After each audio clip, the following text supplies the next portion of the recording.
Meeting of Wednesday, January 10th, 2018 will now begin.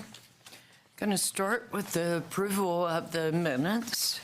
And I did receive a change from Karen Holwick to her comments, which I want to add, and they were sent to you. But I do notice that under her last comment, and I don't think Karen's here. Is she here? Oh. She left out, it should say, which is inappropriately late in the process. So the word is was stricken, but I'm sure she wants it in there. So do we have any other changes or comments? Okay, do we have a motion? I'll move to approve the minutes. Okay, all in favor? Aye. Okay. And then we have public participations for items identified, not identified for public hearing. I hope you can hear me. I've got a raspy voice tonight, so if you can't, I'm fine with you raising your hand and I'll repeat it, or you can get online and see it. Karen just came in, but we'll do it later. Anyway, I would like to say that moving into the master plan process, there's probably going to be a lot of public input from time to time. So if you are coming to speak publicly, if you could leave your comments to the 3-minute, sometimes I'll tell you if we have too many to 2-minute, and if you're pulling, then 5 minutes. But we've had quite a few people running quite a bit longer, and I'm from the South. I'll be very delicate, but I am going to tell you to stop. So the first person to talk tonight will be Pat Billig.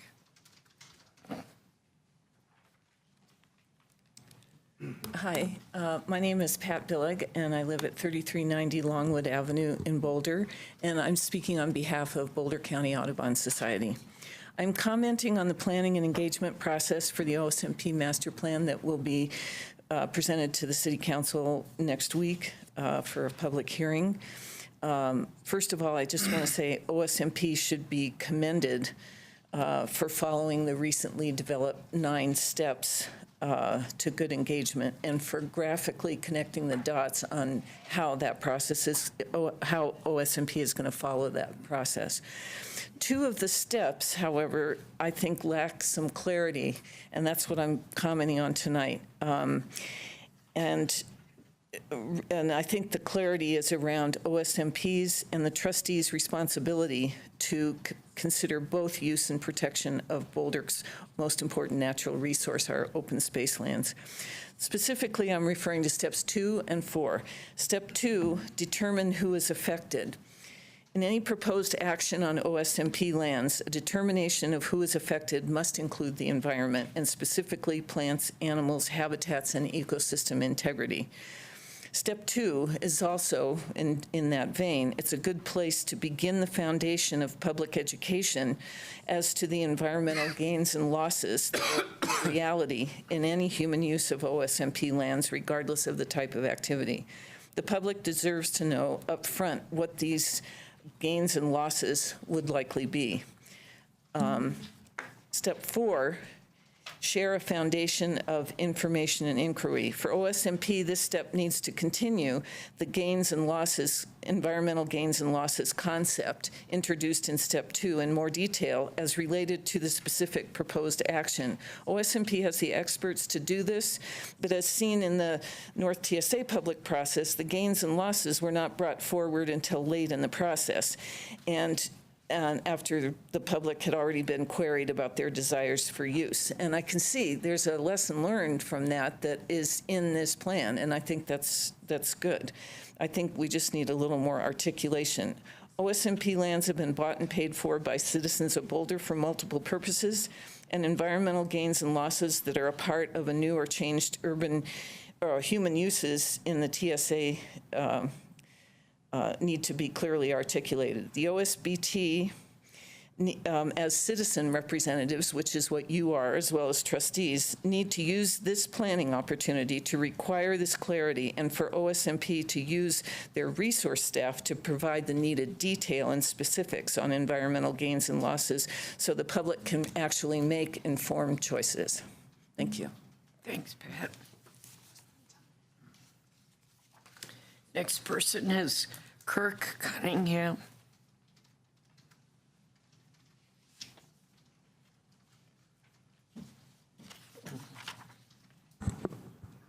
Kirk Cunningham, 977 7th Street. I looked through the blue version of your planning document at this point. I still didn't see any mention of the use of the scientific survey that was done in 2016 of residents' attitudes about open space and their uses and how people would like to use them. Perhaps it's in there, I missed it, but in any case, my concern about this is that the planning process, as I see it, has a lot of the typical charrette-type activities, plus some extent other types now that have been added. My feeling is that these strategies can generate some useful information about public attitudes, and they certainly satisfy a feeling by the public that their opinions have been solicited. But I think the people that show up also tend to be people with a very definite opinion. They may represent groups or particular users. The general public probably won't show up because, well, you know, they don't have those things necessarily. So the range of opinions that you see will tend to be toward the edges rather than toward the middle, and which is, I think, what the scientific poll will more likely give you. The second point I wanted to make is about this is that preservation and restoration are one of the things that need to be dealt with in the plan. I haven't seen a lot of emphasis on restoration. Maybe it's part of the activities of the Open Space Department. But I think there's room for restoration on many properties. And to some extent, to my mind, visiting an area with biological diversity and not too many weeds and things like that definitely contributes to the aesthetic experience. I think of area closest to me is the Chautauqua Meadow, which for a long time has been a monoculture of pasture grass, but I've noticed recently that I've seen some forbs and things like that appear, which I think have been planted, but I'm not sure about that.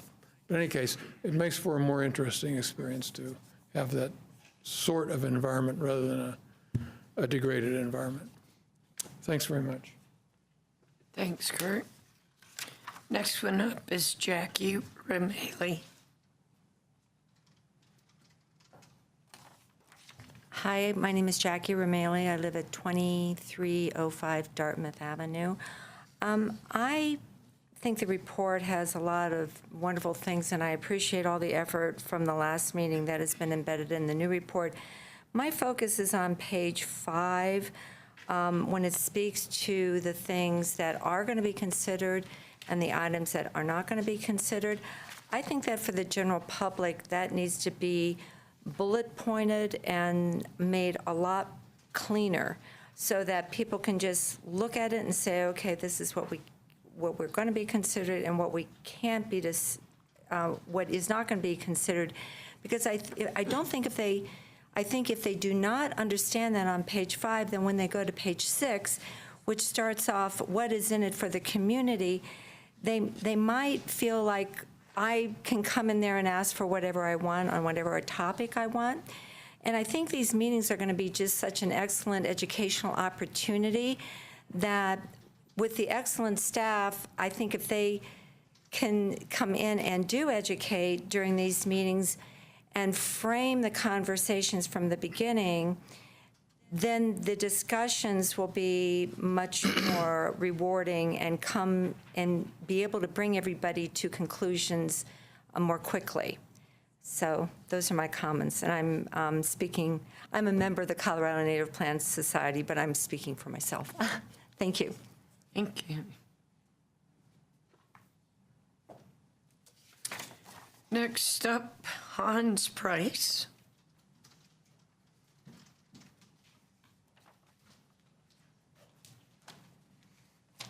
Good evening. Hans Price, 1719 Mariposa Avenue here in Boulder.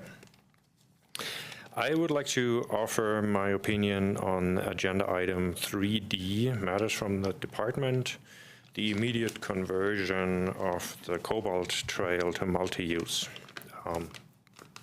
I believe the Eagle Trail downhill is indeed, on Boulder Valley Ranch, is indeed a safety hazard that should be addressed. And I appreciate the comprehensive analysis that was provided by staff for today's meeting and the thoughts that went into it. My preferred solution would be a combination of the options 1 and 3. Number 1 is to improve signs on the Eagle Trail connector at the top, in particular at the top of the downhill, so that signage that stands out, that's clear and concise, indicating the dangers. For instance, a double black diamond is sometimes used, indicating experts only. What could also be done is installing staggered sections of split rail fence that people have to negotiate, slows them down, and directs them possibly towards that signage, so that signage is often missed. The option 3 is to open the Cobalt Trails to multi-use immediately, and I'm very much in favor of that. And point out that that trail would be for beginners. If the Eagle downhill would be the experts, that Cobalt could be marked for beginners, like with a green circle or a blue square. Again, here we would need signage, clear signage, so that people are not, pedestrians, equestrians, hikers are not surprised to suddenly find bikes there, maybe sandwich boards at the beginning. Sandwich boards right in the middle of the trail that they can't be missed. Also indicate both at the Eagle Trail downhill and at the Cobalt Trail, that those are now alternatives. Lastly, I would like to urge the board to give clear directions to staff so that can be resolved. Apparently, this has been lingering, and maybe the clear direction is what's been missing. Thank you. Thank you.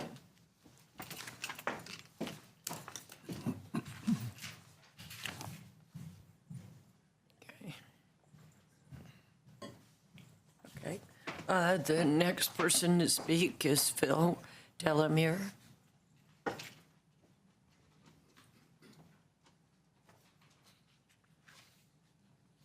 Phil Delamere, 2740 4th Street.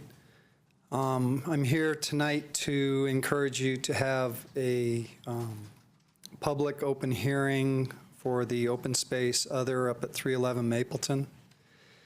And my understanding is that the County of Boulder is sort of in opposition with what maybe the open space board thinks, but they declared that there wasn't a mapping error for this land, And I'd like you to think just for a second of what's happened up in that area. We had a new subdivision, the Trailhead subdivision, that came in.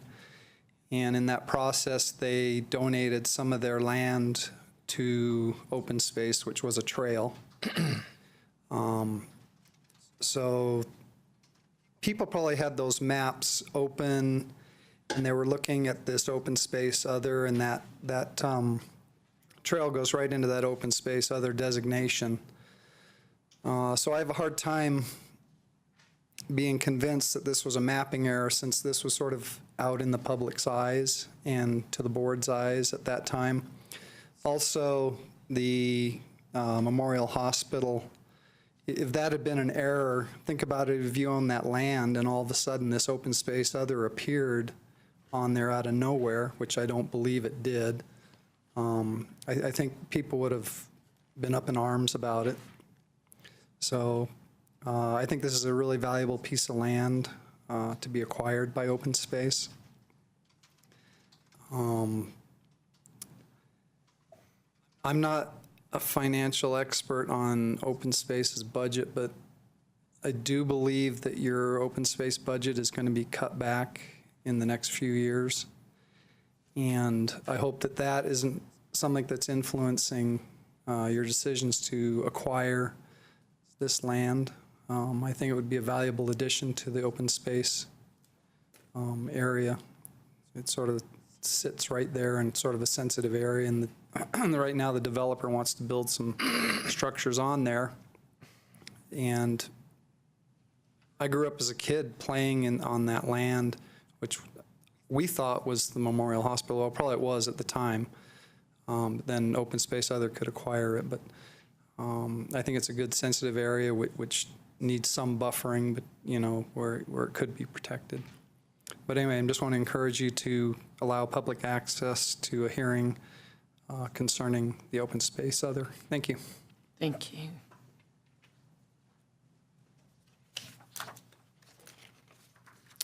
So I think we're moving to matters from the department. Yes, and actually before Mark Davison is going to provide the update on the master plan process, but I wanted to give the board a couple of updates. One is that, as you recall at the last meeting, historic Boulder representative addressed the board. Since then, several staff have met with several members of the historic Boulder board. And it was a really good conversation, and we're kicking off an exploration of how we could partner with Historic Boulder. They're going to designate a group, and we're going to designate a group, and each have a point person and move on from there. So really good conversation, and we think we're on a good path. So just an update there. I'm not sure at what point. It'll probably take us a while to work through what some partnership opportunities are, but we'll report back eventually to the board. And then my second update item is actually related to 311 Mapleton. We are working with the planning department, Planning, Housing, and Sustainability Department, and the city attorney's office on bringing an item to the board, and we're targeting the February board meeting. And what we're putting together is an opportunity for the board, the Open Space Board of Trustees, to provide input to the planning board on the 311 Mapleton project associated with both the open space other as well as the development. So we're working on that. How it's exactly structured, we're working on. And again, we're targeting the February board meeting. And a heads up around that, it will have an effect on the agenda management for the February, March meetings, perhaps. So some things would probably need to move around. So just awareness there. Tracy, will that item, microphone's not on, will that item have a public comment period associated with it? It's likely to be under matters, but people could speak to it under the public comment section. Okay, thank you. Yeah. But, we'll have lots of information in the packet ahead of time. While we're on that subject, can you comment on Phil Delamere's statement that the county says there was no mapping error? Oh, here comes Okay, or Burke. someone. Dan Burke, Real Estate Services Supervisor. Yeah, I have a copy of the letter that the county did submit to planning. And if I could just read the last paragraph, I think it will shed some light on what it says. So the county staff confirms that the Silver Lake ditch was incorrectly mapped in the past, including in a drum map from 1955 that shows the ditch location further to the east than its actual location. City staff's conclusion that the OSO designation was an error based on the alignment with previous incorrect map location of the ditch is plausible.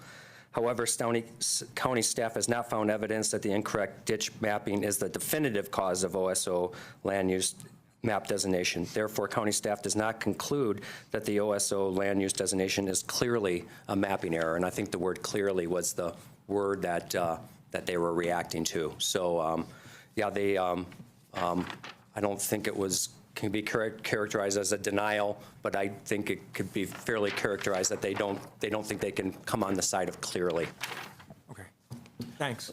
But Dan, they don't come up with new evidence that shows that some group consciously made that designation. They're just saying the evidence isn't 100% clear. That's true, and they're actually the ones who, when they were coming up with some determination, came up with this 1955 map that we were unaware of, that we thought the mapping error of the Silver Lake ditch was a little bit later than that, and they found even an earlier version that shows the Silver Lake ditch mapped further east. So they provided some more evidence to that effect, but I think you're right.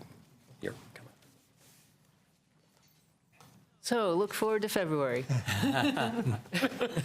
Okay, now I'll turn it over to Mark. Thank you. Mark Davison, Community Connections and Partnerships Manager. I'm here tonight to give you an update on the Open Space and Mountain Parks Master Plan process. A couple of clarifiers at the beginning. We did have today the process committee meeting with the 2 council members and the 2 board members, and hence you have an updated version from what was in the packet for the project management plan and the engagement page. Thanks to Leah and Darren and a few other folks for making those updates in time for tonight's meeting. The reason it was done so quick was we did have a 4 p.m. deadline today to get the package to council, the updated package.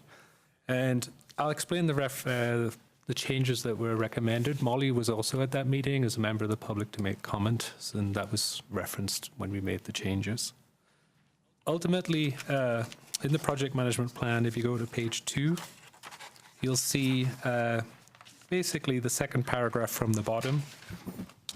We originally had wording in that talked about trade-off and compromise.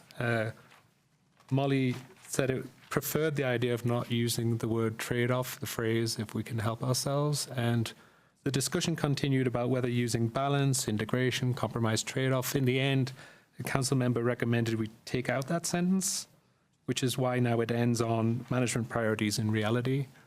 The idea, though, is that obviously there's still intent to look at balance, integration, compromise as we go through the process. And I think everyone in the room recognized that was the absolute intent. Another change is on where we basically have the schedule, which is on page 10.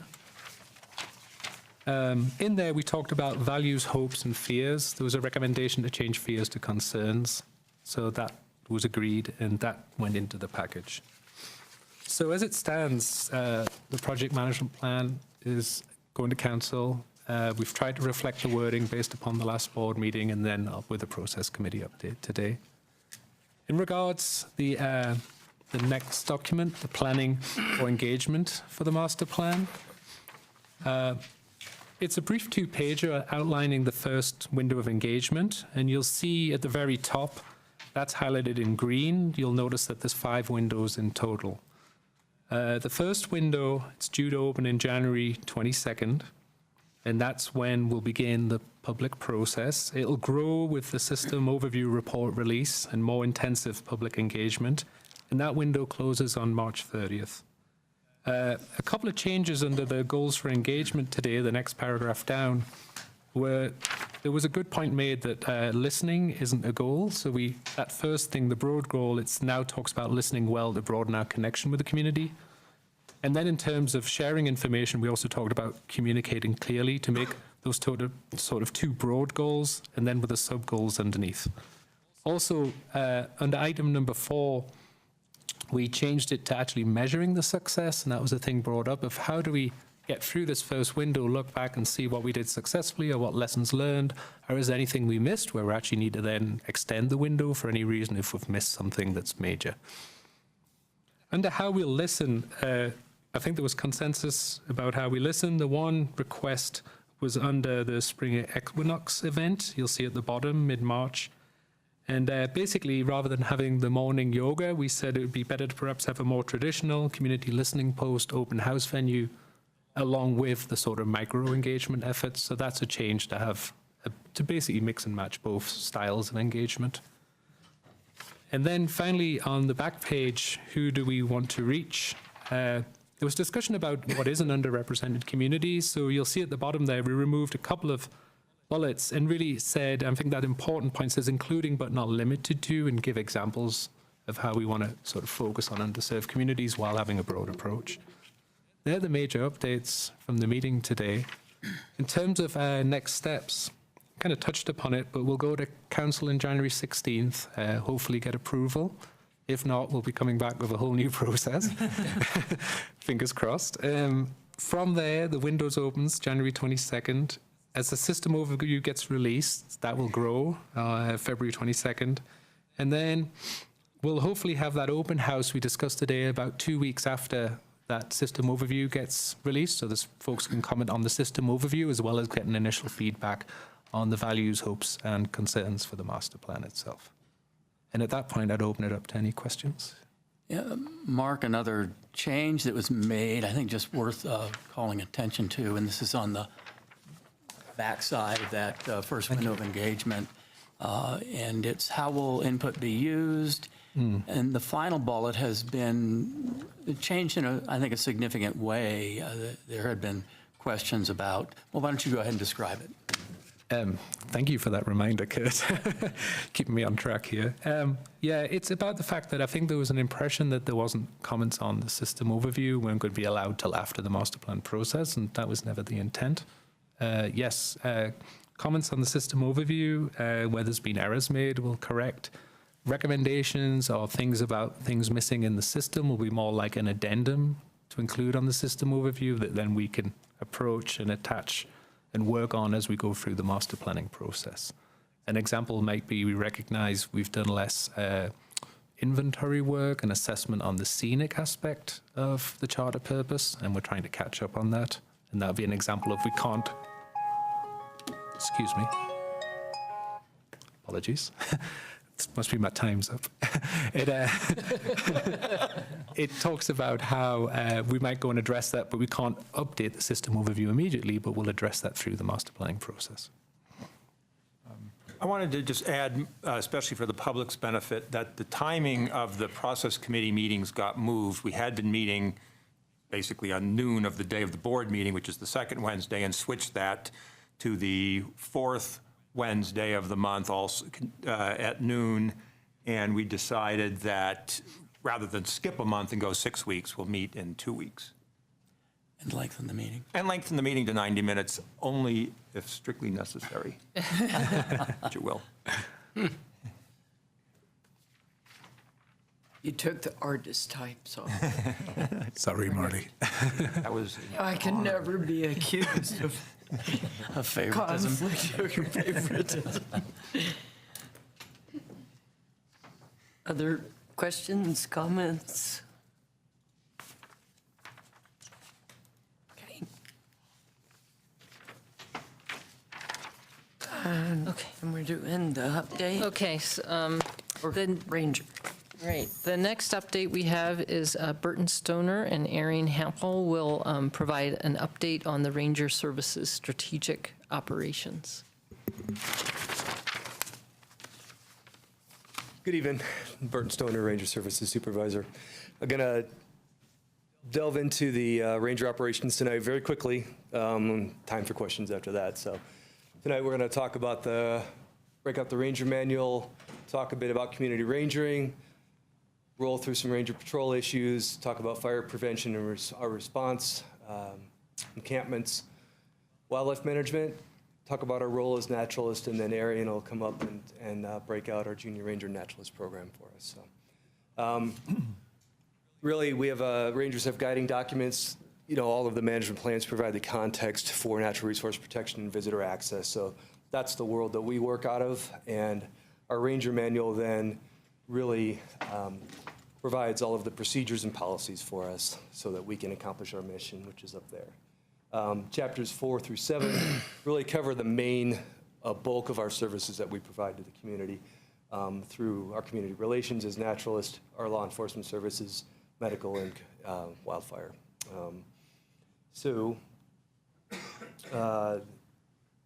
Really, community rangering is our defining principle, really where rangers work proactively and cooperatively with citizens to both identify and then resolve issues that come up. So you can see on our 2018 rangering map, community map, 12 districts broken out.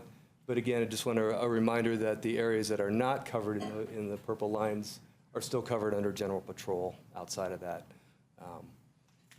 And then additionally, we'll use a targeted patrol based on visitor concerns in a certain area. So we'll put our efforts in a certain area for a smaller amount of time. So those are our general principles around that. Successes from 2017, we had a lot of great neighborhood outreach and education programs. Specifically, one would be the fire program on the Shanahan Ridge area, and our successful prescribed fire there. This year, some social trail restoration efforts, and then some visitor access channeling on Flagstaff in particular, just helping people understand where they really, how to get where they should be going.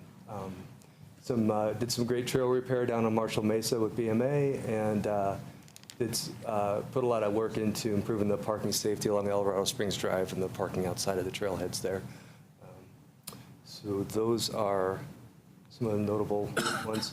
You know, when we think about patrol, our tempo changes dramatically day to day, but our commitment to really high levels of customer service does not.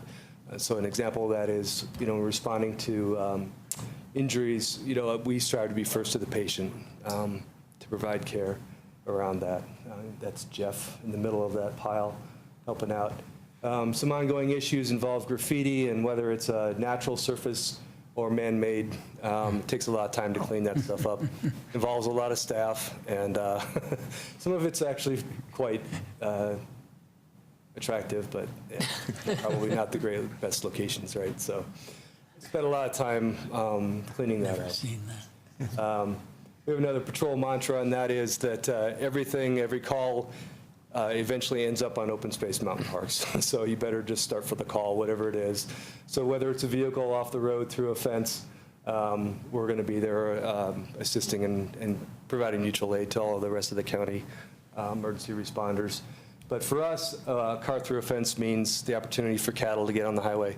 And so as part of our agricultural operations support, we'll be fixing fences. And another piece of that, though, is that we certainly want to provide for maintaining the agricultural heritage of Boulder Valley. So cattle drives are a part of that, and provides a lot of entertainment for the public once they finally see the cattle. They're not real happy with us blocking roads. But and I'd be remiss to not mention our dog management. And certainly dogs and humans have a long and wonderful relationship, and that presents itself in a lot of different ways to rangers. And so to be ambassadors for the department is a tricky thing when you're trying to settle issues related to dog management, but it's a constant source of a need for attention from us. So that's a big part of our patrol. Something that doesn't get captured either in a patrol logs, or it may not rise to an incident report or a summons level, but there are a lot of law enforcement actions that rangers take that are driven by dispatch. So we respond to a great number of calls throughout the city and county on our property. And some of that, and it ranges, just, again, from the very innocuous calls to some very significant law enforcement issues. So to assault, domestic violence, you name it, rangers are trained and will respond to those things. So that's a piece of the equation for us that doesn't get captured all the time. Around our fire prevention efforts, we've got ongoing efforts to document where campfire rings are, and that's that map. Really all you need to know is the darker the color of the orangish red on that map denotes a higher density of fire rings. So kind of two demographics. There's related to encampments, campfires around the mouth of the canyons, out around the city perimeter, and then the other demographic is the Flagstaff area where you have a lot of youth going to start fires on for just having fun to them for the night. So ongoing efforts to continue to map that so we can target our patrol around those areas. You'll see the picture on the left is from a UAV drone testing thermal imaging. And so you'll actually see that little spot in the middle is a human person. And then there's, to the right of that is a red dot, so that was the campfire. So it does work, but it's not very practical for the amount of terrain and type of terrain that we're trying to cover. But we did use some small manned aircraft that's very effective at covering large distances looking for campfires. So to be determined, we're going to keep going with that to help us in our patrols around those areas, efforts, because we are certainly concerned about wildland fire. And so again, the training that we have enables us to respond at a lot of different levels to fire. So below on the bottom left is the Sunshine Fire. That's our crew headed in to the fire was burning on a different flank at that point. The picture on the bottom right is up by the 3rd Flatiron, and those are both off of a human-caused. The Flagstaff fire on the far top was a lightning strike that caused that one, and then whether it's prescribed fire or burnout operations, we'll be involved with those things. There we go. Encampments is a big issue for us, and you can see the type that we're really concerned about there on the lower left, the really large-scale situations that we come across, and some really hidden things up in the woods there up on the right. Camp fires related to those things, huge issues. A growing concern for us, safety for us and the public, are the syringes related to drug use, and a growing trend of edged weapons and bows. You name the type of weapon, we're finding them in encampments. So again, those are things that we as law enforcement officers respond to and deal with, and work with sheriff and police to both address the issue and try and then prevent those things when we can with vegetation management and those kinds of things around known camping areas. So trying to address the problem and resolve the issue as best we can.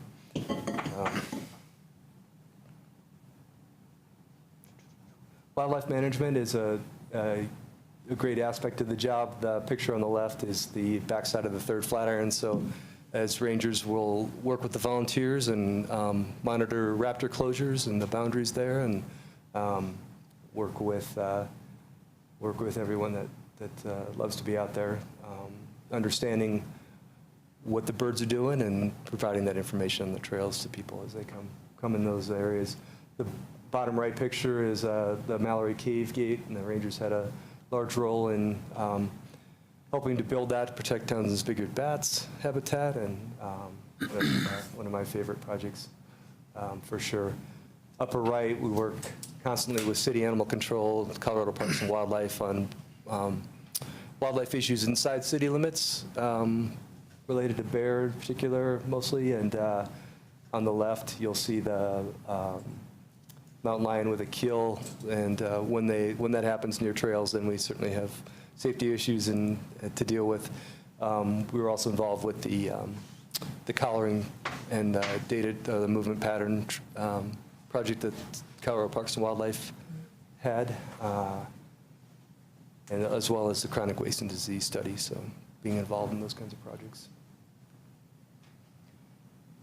We, at our core, are naturalists, and that plays out in a lot of different ways. In some of it's, you see Rick there on the right, giving some information on raptors to group out in the field, one-on-one conversations with folks on the trail, as well as programs inside schools. Jeff's up there on the left, and then Eric's goofing around with an adventure play group at the Red Rocks. Having a good time there. Another big piece of our naturalist role is working with youth engagement. So Aaron's going to come on up and take over to describe the Junior Ranger Naturalist Program. Hi, my name's Arian Hampel. I'm one of your park rangers. Great to meet you all. Today I get to talk about the Junior Ranger Naturalist Pilot Program, which was a program that we piloted this last summer. It was a 3-week program, and it was really designed for high school age youth. And it was after my attendance at the World Ranger Congress where I had the opportunity to meet rangers from all over the world. And one of the major areas that we decided we all needed to really engage with was our local youth. And so that's really how this program got started. The goals of this program was to allow participants to learn about the ranger career, to provide youth with a natural resource career opportunity, and to help integrate long-term this pilot program into the existing Junior Ranger program. This program also gave us the opportunity to continue a partnership with the Boulder County Rangers and other dedicated community members who are interested in youth engagement. So some of the accomplishments of this program were we got to do CPR and first aid, and then followed up the next day with a day of mock search and rescue training. We did wildland fire ecology and training with Junior Ranger naturalists. We did trail restoration in 3 different places on open space. We also learned about de-escalation and personal safety, and they got to learn some of the tools that we use as rangers. We also had the Junior Ranger naturalists actually design and then lead their own kids fishing program with the public. So it was kids under the age of 12, and their parents and guardians came out, and they all got to go fishing together. And then another part of this was wildlife research. And so we were able to go out and do some bird banding. We learned about bat ecology. We learned about plant ecology, and then the other major part of this was really just to give youth the opportunity to work with rangers as rangers. So, thank you. Thank you.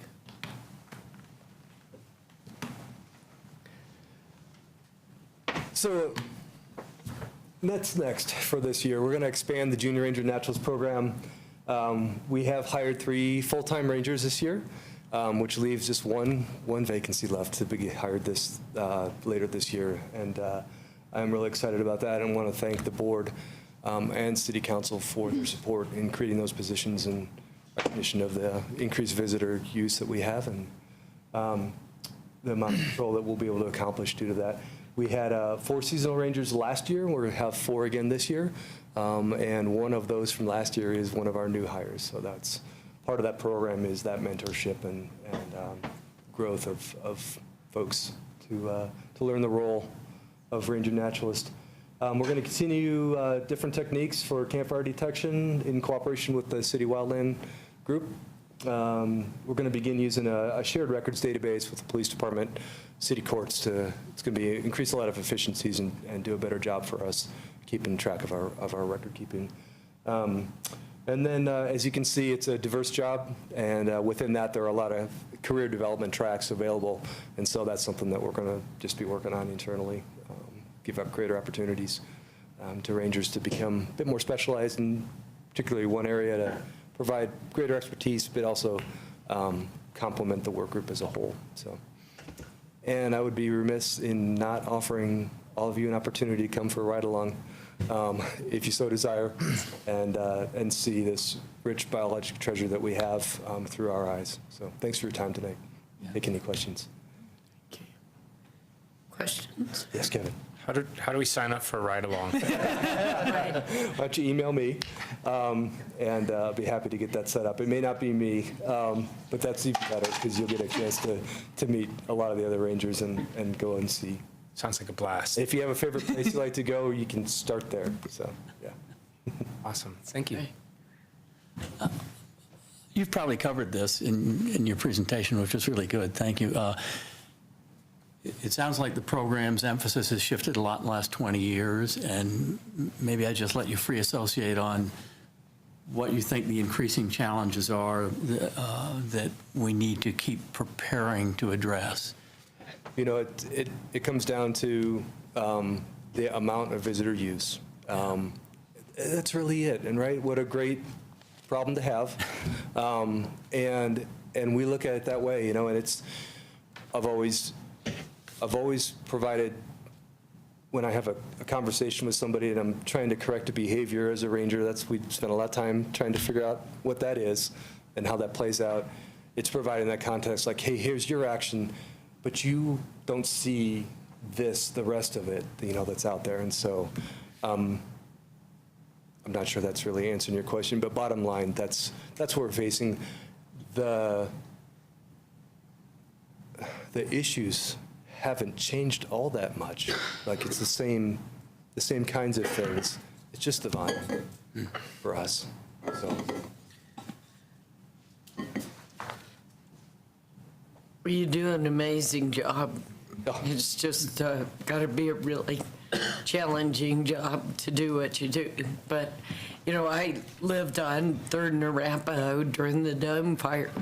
And this was well before I was on the board, but I called in the tent when it came down. And I remember right after that, I thought, you know, I would hate to be the person going up that hill to try to flush out all that. But I think the encampments are definitely a big issue in some areas, and it's good to think somebody's riding herd on that. Yeah, it is. We look hard, we search hard to find those things. Thanks, Burton and Arian. Really appreciate it. Yeah, thank you. Thanks so much. Next up, we have a brief update, I think, from Heather Swanson on the Prairie Dog Working Group and the Prairie Dog relocation season, right? Hi.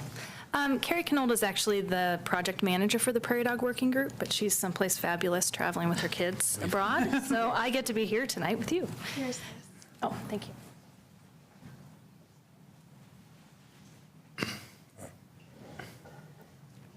So I want to give you kind of a quick update on Phase 1, which is almost completed.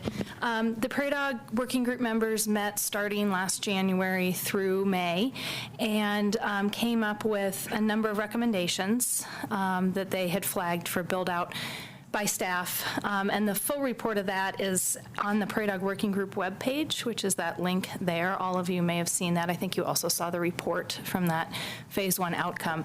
And so staff worked on fleshing out the 6 recommendations that came out of Phase 1 and then had additional follow-up meetings with the full group to finalize those. And so all of that detail will be going to City Council end of this month in an information packet. And so that'll certainly be available at that time. So we're beginning Phase 2. That was agreed upon by the city manager that there was additional work to be done after we completed the Phase 1 work. So the goals for Phase 2 are to agree on overall prairie dog management goals for the city of Boulder, to identify associated changes to plans or policies that would be needed in order to realize those goals.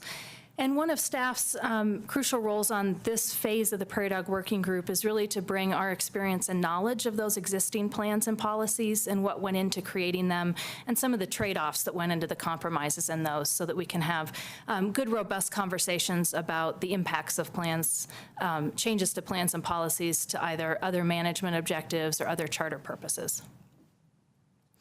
And then eventually to recommend those goals and those associated changes to plans and policies that the group comes to consensus on to the city manager.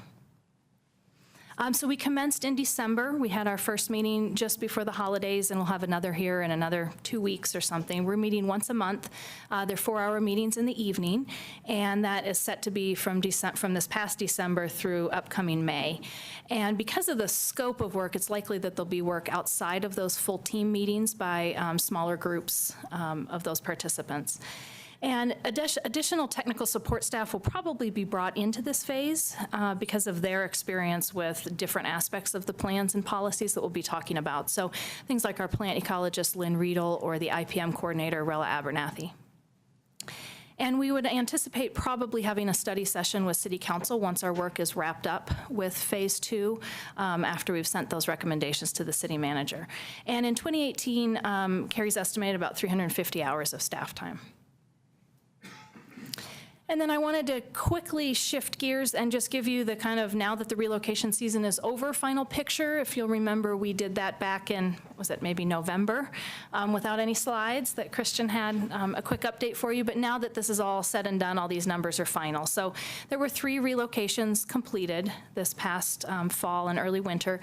The first was from Diagonal Highway property. That's the 0 Diagonal Highway or Diagonal Crossing property, which is a private property. And the final count on that was actually 186 animals. That was a typo I caught after I sent it to Leah. And those went to the Damjanovic open space property, which is the same receiving site that the Armory Colony went to in 2016. So that's east of Cherryvale, north of Marshall Road and our Southern Grasslands Preserve. And to accommodate those relocated animals, 25 artificial nest boxes were installed. And then, see another typo, sorry. The second one was a Spine Road property. That's another private property that had, I believe, a shed or a garage being built on it. And 28 animals were relocated off of that property to the Wanaka property, which is a property on the very southern edge of our Southern Grasslands property, so east of the Greenbelt Plateau trailhead and trail and just north of Highway 128. And for that relocation, nest boxes had been installed back in the early 90s, I believe, and so we were able to use some of those. And then the third one was the Foothills Community Park relocation, and so that's a city site, both open space and Parks and Rec property, and that was a site that some of you will remember were on the board when we relocated those animals back in 2013 and 2014. That was a very large colony. This spring we detected some animals that had recolonized the area, and so this was an effort to move those animals to open space, to different open space, not next to Foothills Community Park. And so 42 total animals were moved from there. One animal has been observed at the site since then. It was a very extensive trapping effort with many days of fleshing after that, so we're pretty confident that it was one that just simply was not going to be caught. So we're now looking at what the plans are for the next steps. It likely will include lethal control of that individual, and Val Matheson, the Urban Wildlife Coordinator, will be taking the lead on that process. And to accommodate those 42 prairie dogs, we installed 13 artificial nest boxes, also at that Damjanovic receiving site. And that's all that I have. If you have any questions, I'm happy to answer them. There was always concern about relocations off of private property, displacing needed relocations from various places on open space in our ag lands. What's your sense of, are we falling farther and farther behind in what we would like to be doing on open space lands? Well, certainly I think the number of acres of prairie dog colonies that are identified for removal on open space is very large. I haven't seen the 2017 final numbers yet, but it's certainly upwards of 700 acres on open space. And certainly relocations are not a one-to-one acreage. You relocate at much lower densities than they typically are on those sending sites, so it's a pretty large need. Our capacity to to obtain permits and support relocations is somewhat limited each year, and the available receiving sites are somewhat limited. We're actually, other than in the southern grasslands, at the highest occupation that we've ever had since we started mapping in 1996.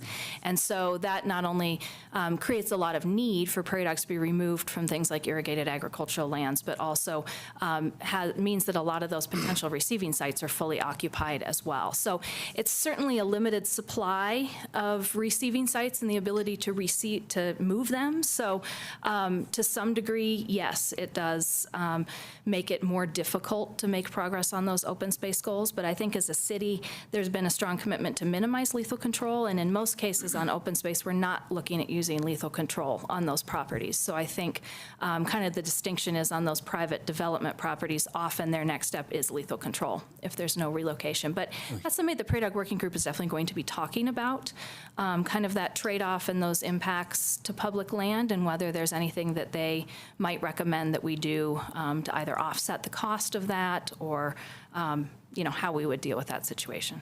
Great, thank you. I was just wondering, with the working group, I know it's just sort of ramping up with some of it, is there like an idea of how to manage the populations both to, is there a sustainable level that you think that you want to achieve? Is that part of a goal that you'll have, is we want X number of prairie dogs? And then is there a plan for managing it so they're not so focused in in their single locations year after year, so they can sort of approximate the natural ecosystem where they're here for a few years, there for a few years?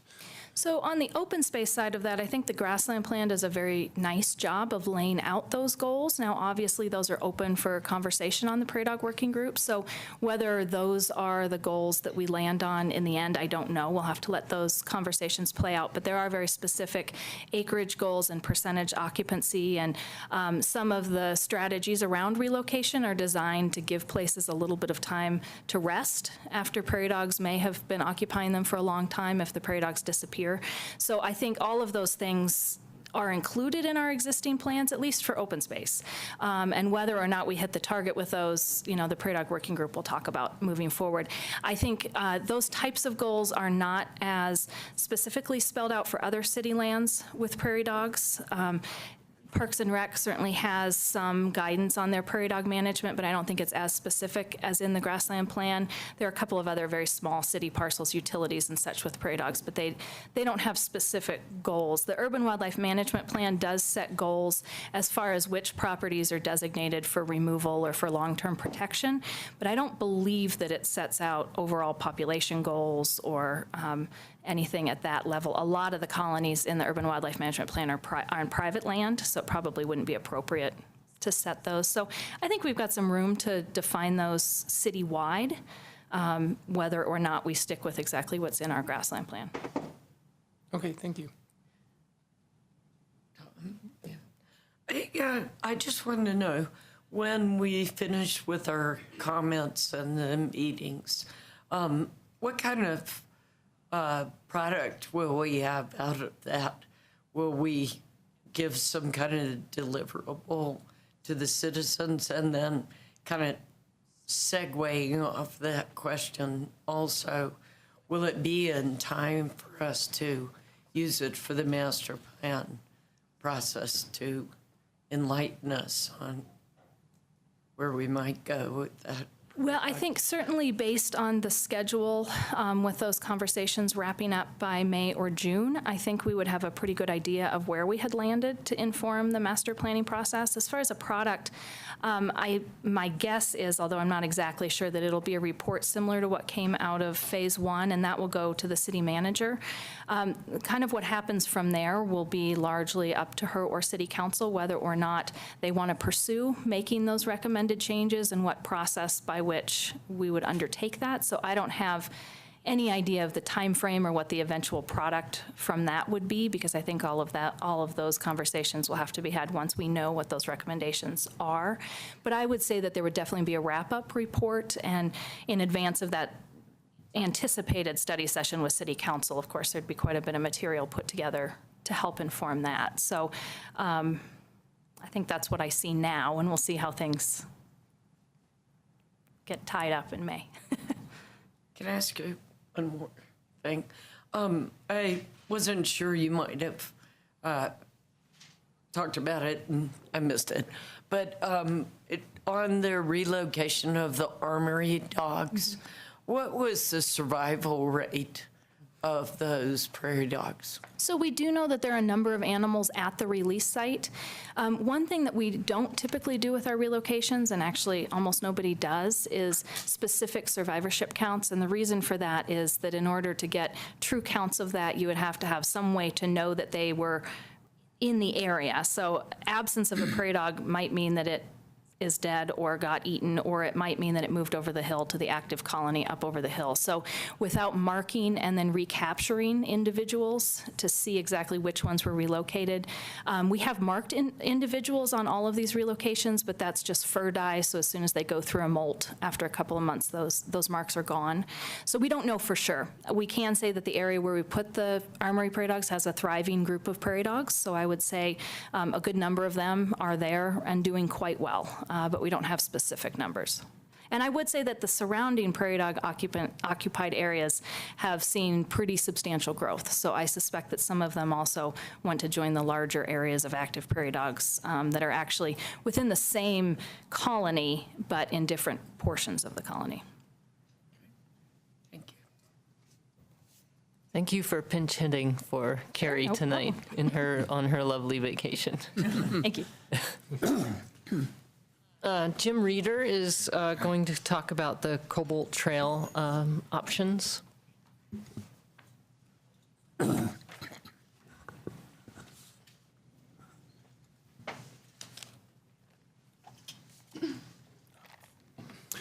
Good evening. As you may recall, last month you asked that we bring this topic back to the board this month. So here I am with this. Basically, the topic being the fact that the steep part of Eagle Trail has caused some injuries, a significant number of injuries apparently, although I will say that not very many of those get reported to us. In fact, in the last 16 years or so, we have one report from out there. That doesn't negate the fact that those injuries are happening, it's just that we don't get that report. So there's that, and then also the desire to open Cobalt Trail to bikes immediately. In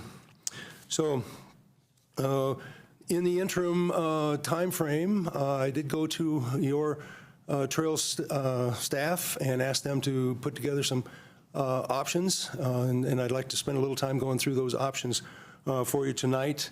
And would like to remind you that this is just a discussion where I'm here to hear your thoughts, get your thoughts, your ideas, some different options perhaps, your comments, that sort of thing on the options that we're bringing forward.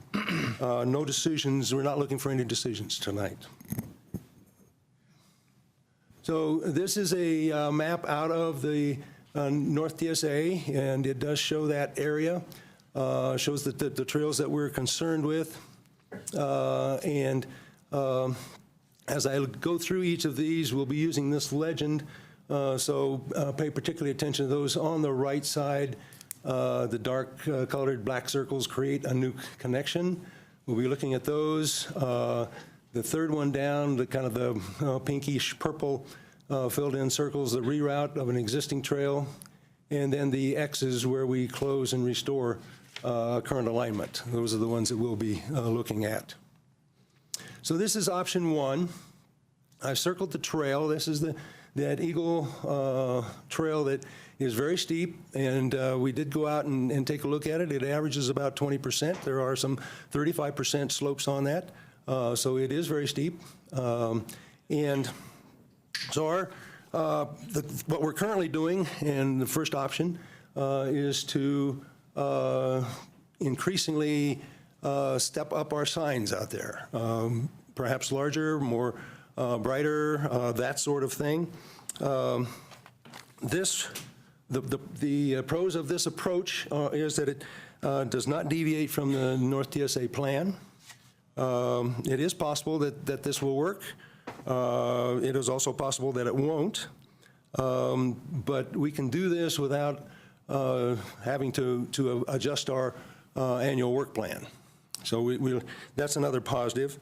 I will say that we're prepared to go as far as kind of a situation that Hans talked to you about earlier, where we put in some gates and some fence, and basically it's a serpentine entry, so bikes have to, if not come to a stop, at least slow down to a very slow rate, and hopefully realize that what they're moving to is entirely different than what they've been on. So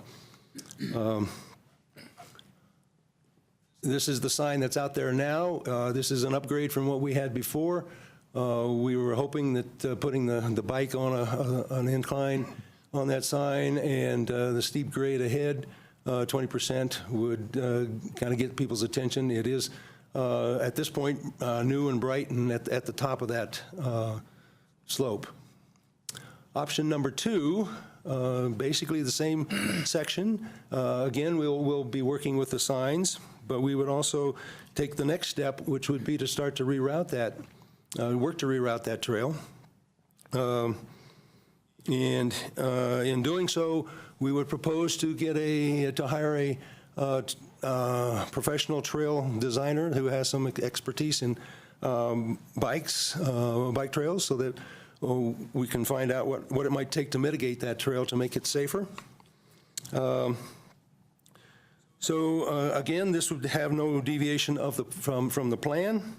Again, it's possible that the signs would work, and while we're out there starting to do the reroute. And this option does move up the time frame for that reroute by a year, at least, maybe 2. It does only address that small section of the trail. It would require a significant realignment of our work plans for both trails and ecological staff. And but the time frame would be something like the trail design and permitting in 2018 this year, with construction next year. And another downside is that we could be doing some things that would have to be redone when we get to redesigning trails in the rest of the area. Option 3 moves away from the Eagle Trail to the Cobalt Trail, and basically this option is to immediately open that to bikes. Very easy to do. We could put signs on either end and let people know that bikes are allowed. That trail, we feel, is probably physically can accommodate bikes, although I will say that it's not in great shape. It is very wide in some places.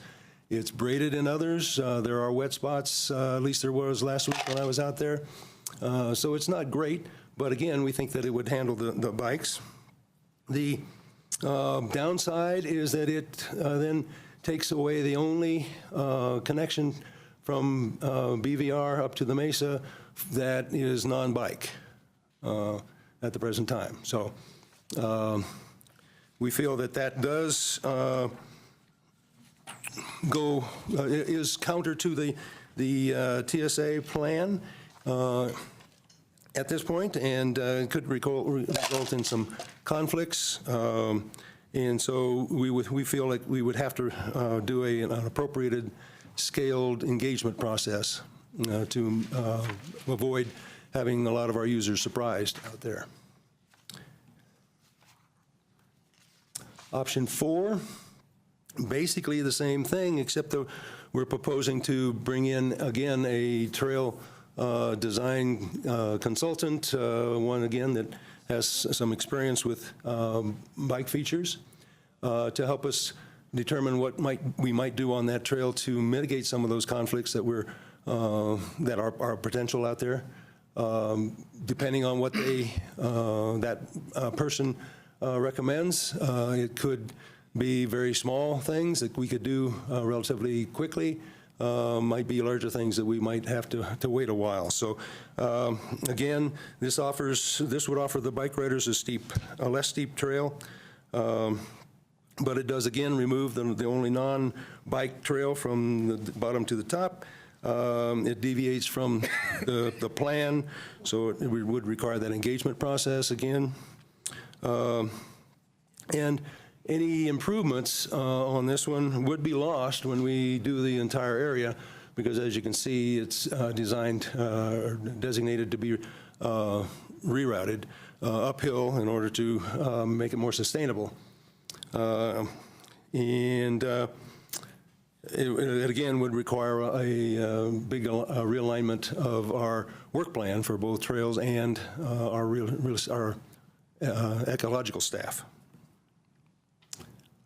Option 5 basically says, so let's just do the whole area as we understand that the plan calls for. And basically that would be a reroute of the Eagle piece and open it to keep it open to bikes. A reroute of Cobalt and open it to bikes. And then a construction of that shale trail right there in the middle, basically, the black dots, that would become a trail just for hikers and equestrians. The idea being that then they have at least one option to go from either the mesa down or vice versa without having to share the trail with bikes. Again, for number 5, no deviation from the plan. We just follow it. We will have to move it up on our work plans, and again, that will be a significant change. And let's see, the advantage, one of the big advantages of this is that it allows us to look at that whole area holistically and try to create a better experience for all users all at the same time. Again, following what the direction we got from the plan. In summary, we have 5 different options there, and again, we're looking for any other options that you can send our way, some discussion, your comments, that sort of thing. Would like to say that in the notes I did list some of the trail projects and some of the ecological projects that would have to be deferred if we take on some of these options that require a look again at our work plans. And again, option 3 and 4, I want to reiterate that we feel like we'd have to do a engagement process in order to keep people from being surprised out there. Anything we do out there from a reroute, mitigation, that sort of thing, we will certainly open that up to volunteers, and one of the primary volunteers that we'll be working with is the Boulder Mountain Bike Alliance. They've been very helpful for us, with us on projects this year. We certainly hope that continues and have every intent for it to do so. And with that, are there any questions? Yeah, when you say with options 3 and 4, there would be some level of community engagement. Are you thinking a series of public meetings, put a couple of rangers on the trail and talk to people, something in between? I think we're going to have to do all of that, and the reason I say that is because I'm not sure there's well, for the equestrians, I think we can get to the equestrians, but I'm not sure who we would target for, what kind of a group target for the hikers, dog walkers, that sort of thing. Mm-hmm. So I think it would be a little bit of everything. I think we would have to put either trail guides or rangers out there. I think we would call some meetings and see if we got anybody to show up at those meetings. I'm not sure how, and obviously we'd have to put up some signs letting people know that this is coming and that we've got the meetings lined up. Okay. Are there precedents in the recent past for changing the status of a trail in the OSNP system? Not that I'm aware of. Okay. I know I had one more question. Well, it's come back to me. Oh, I'm sorry. Usage statistics. Pardon? Usage statistics. Oh, yeah. Yeah. Do we have a sense of how many users are on this trail compared to Sage Loop or? You know, I don't know. Okay. I didn't look that up. I should have. Okay. But I can get that. Okay, yeah, I think having some numbers would be really helpful, and I'd very much appreciate that. Thank you.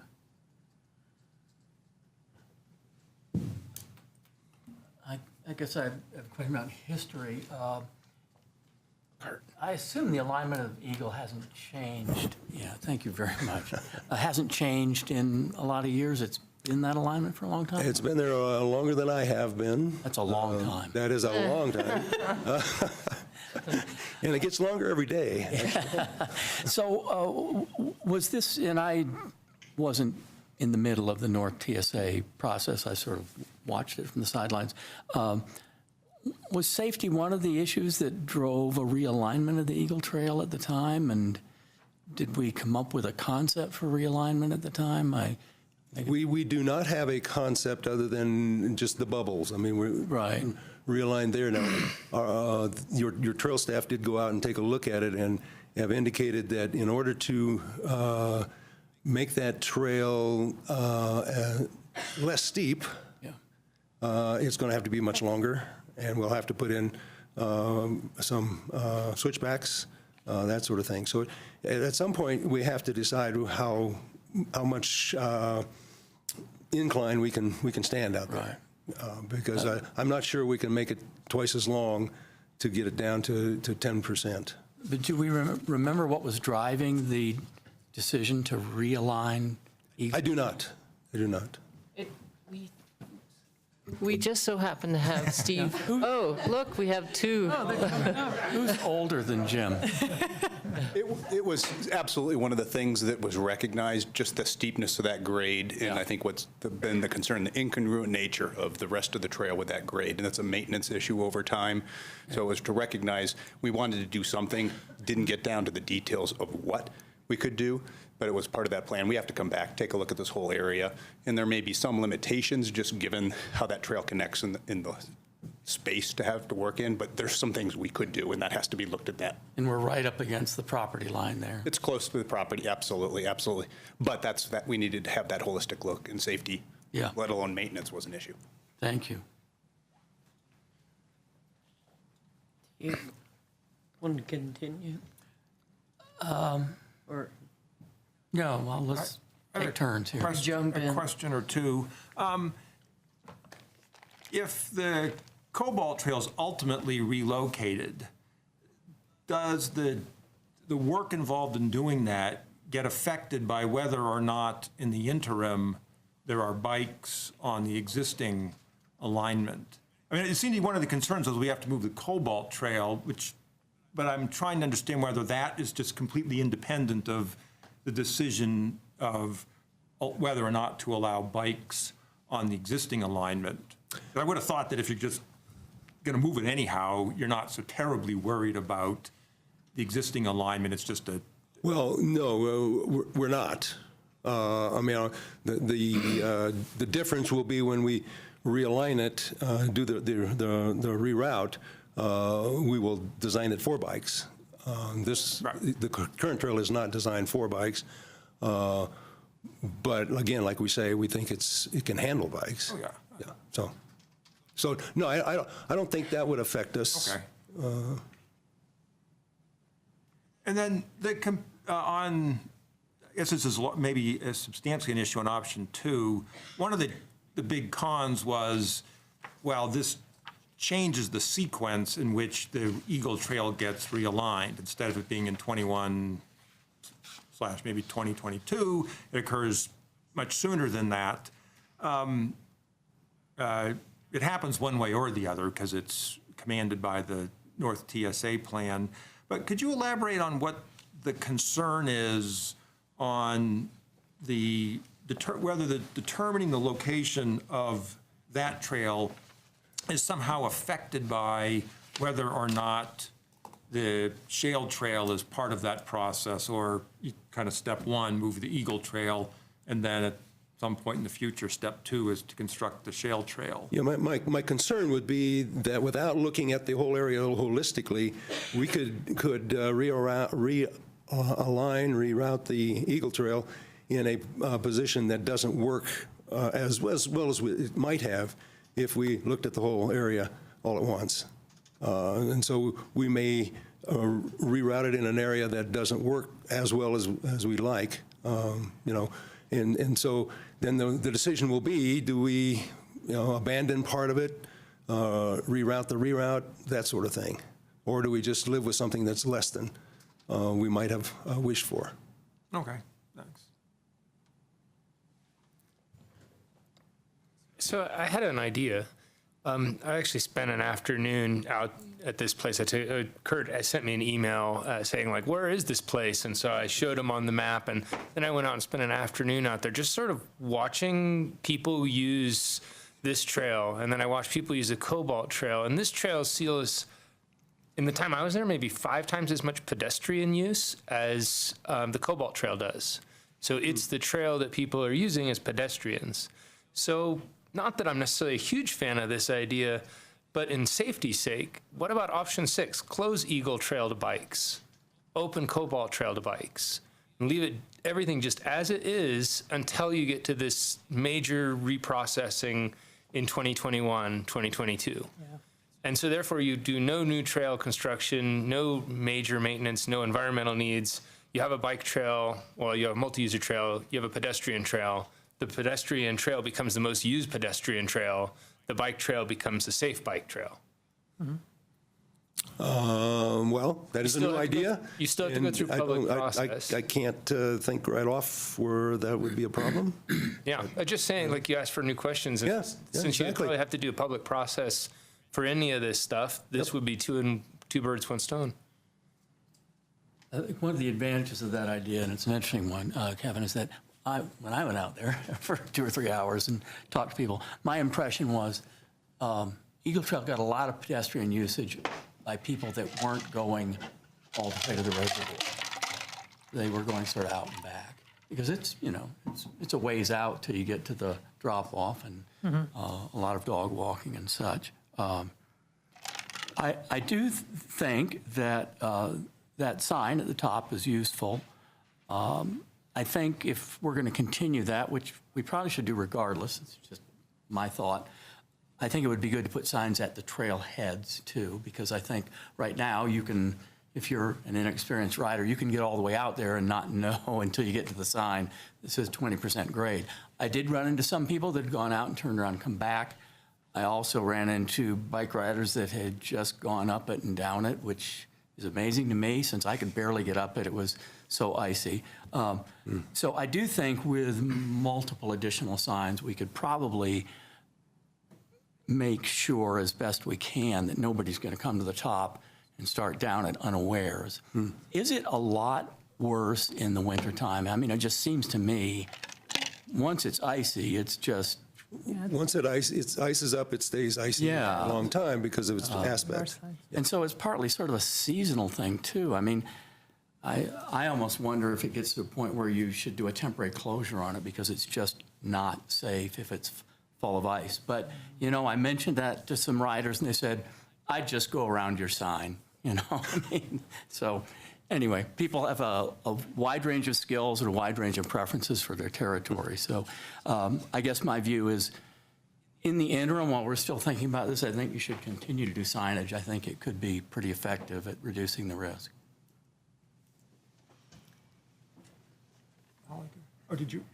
I've got some questions. No, go ahead. Yeah. So when I look at the changing to, I mean, it looks like you've got a lot of things that were ahead of this. Can you speak to, so if we've had one accident that's been reported in 16 years, how many accidents are we incurring on like Royal Arch? So if we put, which is a safety hazard, and Bear Canyon Trail reroute, can you give me an idea on, are they experiencing a lot of accidents that are being reported or? Yeah, I don't know. I didn't ask for that data, but I can get it. Burton got this for me, so I'm sure he can get that data for us too. Okay. But I would point out that what we have is only the ones that are reported. Right. And oftentimes, the only ones that are reported are the ones that call in 911 for help. If you can help yourself or you got a friend, that sort of thing, we probably never hear about it. Yeah.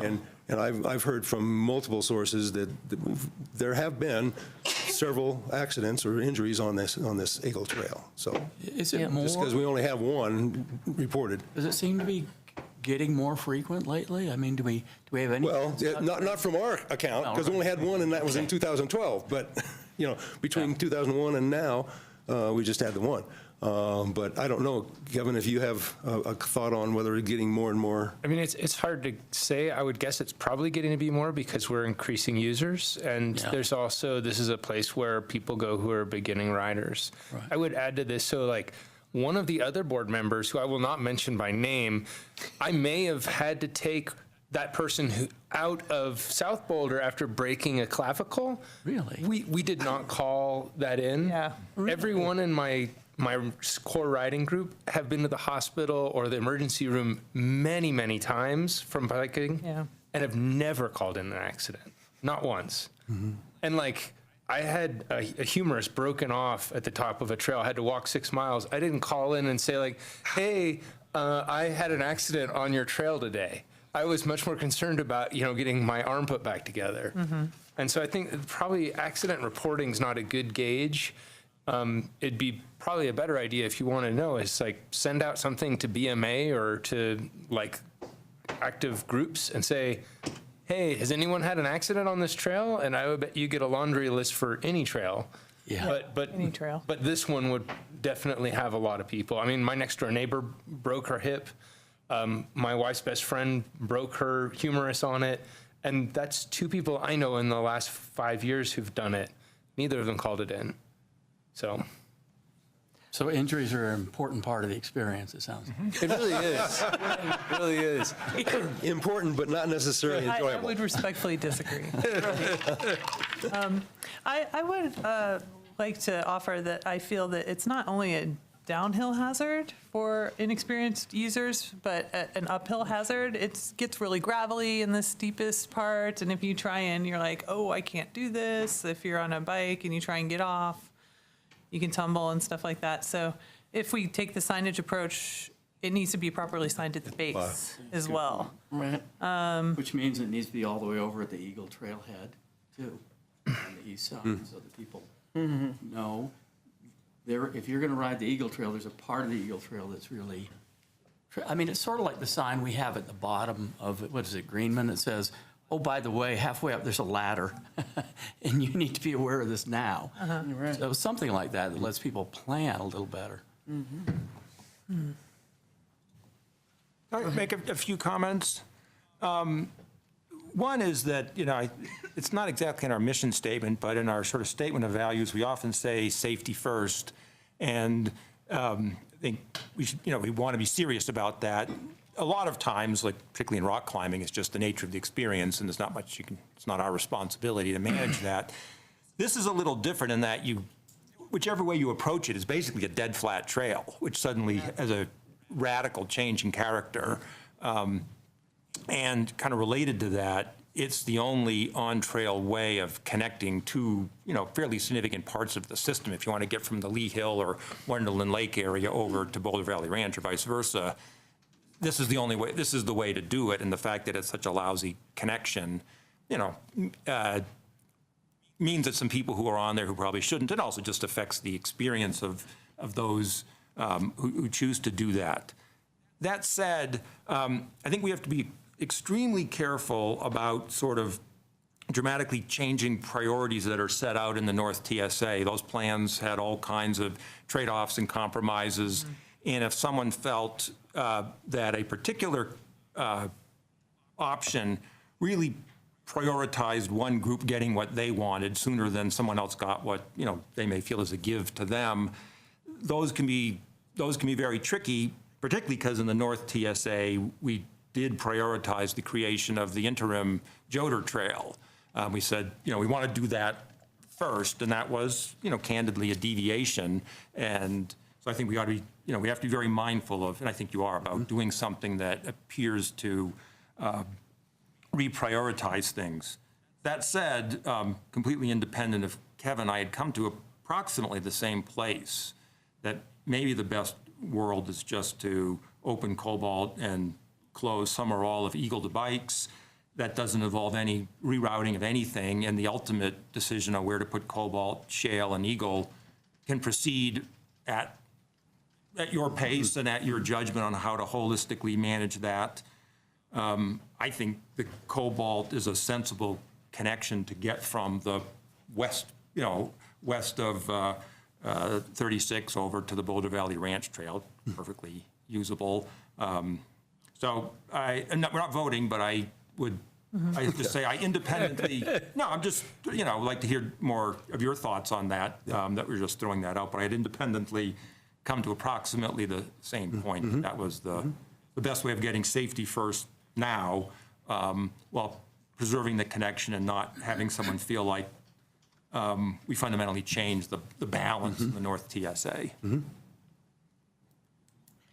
And you feel that Cobalt could be characterized as a beginning level ride. I walked some of the upper part. It seemed kind of ledgy, but I wasn't trying to ride a bike. So. I mean, I think that how you define beginner is really variable. This is much more beginner than the Eagle Trail. I think that it's also because of the way that the trail currently is, there are not a lot of surprises, and the challenge, I think, with the Eagle Trail is that people who are not familiar with riding on a 35% slope, which basically does not exist any place on any trail anywhere in Boulder where a bike would be allowed, it's a very different experience to try and understand what you would do there. With a trail that has, there's a few ledges that are about this high on it. Those are things that people experience, rocks and ledges throughout our trail system. I mean, all throughout the Marshall Mesa area, you have those sorts of things in plain sight all the time. So again, it's not perfect. Like perfect would be like a paved path, in terms of safety for obstacles, but this is not out of the character of what I think people experience throughout a lot of our southern trail system already. And I think it also fits in character with sort of a beginning to easy intermediate level trail as opposed to something that's not. Well, I'll make a few comments. I used that trail for 30-some years, and I remember going to the edge of it the first time on a mountain bike and looking down and going, good Lord, I'm going to break every bone in my body. And I still went down it. I was much, much younger. But I think that one thing that concerns me a little bit is the budgeting and the reprioritizing is a big concern, given that this has been an issue for as long as I've known it. It's an issue because it's a north-facing with a very high slope. It never sees, never sees sun hardly once it gets ice or anything on it. It's not a great trail any time of the year. I mean, when I used to do my triathlon training, it was great. Drop down, then you got off your bike and you ran back up and ran back down. It was a great exercise. But it's been a trail that's problematic. So I would want us to look seriously at what would be the cost of things that we would do if we reprioritize. I mean, I like this idea that we could shift things. I don't think it's probably that simple. I know a lot of equestrians who take that trail up, walk their horses up on the mesa. It is a shared situation. It is used a lot. And you're talking about the Eagle Trail, not the Cobalt. Okay. Yeah, and but I also hate the idea of not having a connector for the bikes, seeing them on the highway or anything. So if we could look at what that would do my inclination would just be to put out good signs and call it a day, wait for the winter to go away, and then start working on, I mean, it kind of mirroring what Tom said. It worries me a bit to reprioritize, especially in a year when we're doing a master plan. Kind of says, you know, we're going to sort of suddenly change things. I think we need to assure the citizens that what we've said and identified and what we're going to do, given this was new news, you know, if suddenly we had a lot of search and rescues and we had a lot of problems on that specific trail, then yeah, maybe. But I see some of these other, like Bear Canyon reroute, and some of these we've been talking about since I've been on the board. So I hate to see them get shoved down the road to reprioritize something that has been a known thing. And with that said, I do like the comment of the serpentine. If we do that, that seems like a pretty good compromise, because I agree. I mean, you get to the edge and, you know, you've been up there riding along, it's nice and flat, and then boom, it just, I get the award for the most dedicated board member. I did this in crutches, and it took me 45 minutes to get to the base of the trail. Oh, my God. And I stood there for an hour watching to see really what users did we have. And, you know, I saw this poor couple, and the woman was at the top, and the guy came flying down. The woman stops at the top, and she goes, honey, honey. She gets off the bike and tentatively walks down. And but it is a great ride, so I can, you know, it's a tough one, but so that's my 2 cents worth. Okay. Anything else? So we really appreciate the conversation from the board. This is very helpful. And so we'll go back and do a little more homework and consider this new idea and the implications of it and next steps. So thanks very much. And also appreciate the physical and mental toughness of the board members. Yeah, thank you very much. Appreciate it. Thanks, Jim. And way to go out in ground truth, everybody. Yeah. Well done. Okay, so I guess we're at matters from the board. I had one or two before we do the master plan, or we could do it after. They're not biggies, but it is kind of a segue. One thing I'd like to bring up at some point, and we don't have to discuss it tonight, but Andrea brought up a good point a while back about the minutes discussion just being that it's just action minutes. Mm-hmm. And when Karen's wanted to add some comments and going into the master plan process, I think maybe it would bear to do a little more discussion. Do we want to expand the minutes so that people who are talking during the master plan feel more included? Maybe this is something we should talk about, maybe not tonight, but I just sort of wanted to lay it out there. And then number two that I'd like to reiterate, I got a comment from a user who was asking if it was necessary or if it was a big deal to close the gates on the public property out at Boulder Valley Ranch. And I was out there a couple days ago, and someone illegally came through the meadow, kept the gate open from not even on the trail, and let all the cows out. I was standing there when it happened. It became a pretty big issue. And I asked the leasee if this was common. He said it's now happening at a rate of 1 to 2 times a day. So that's pretty significant to me.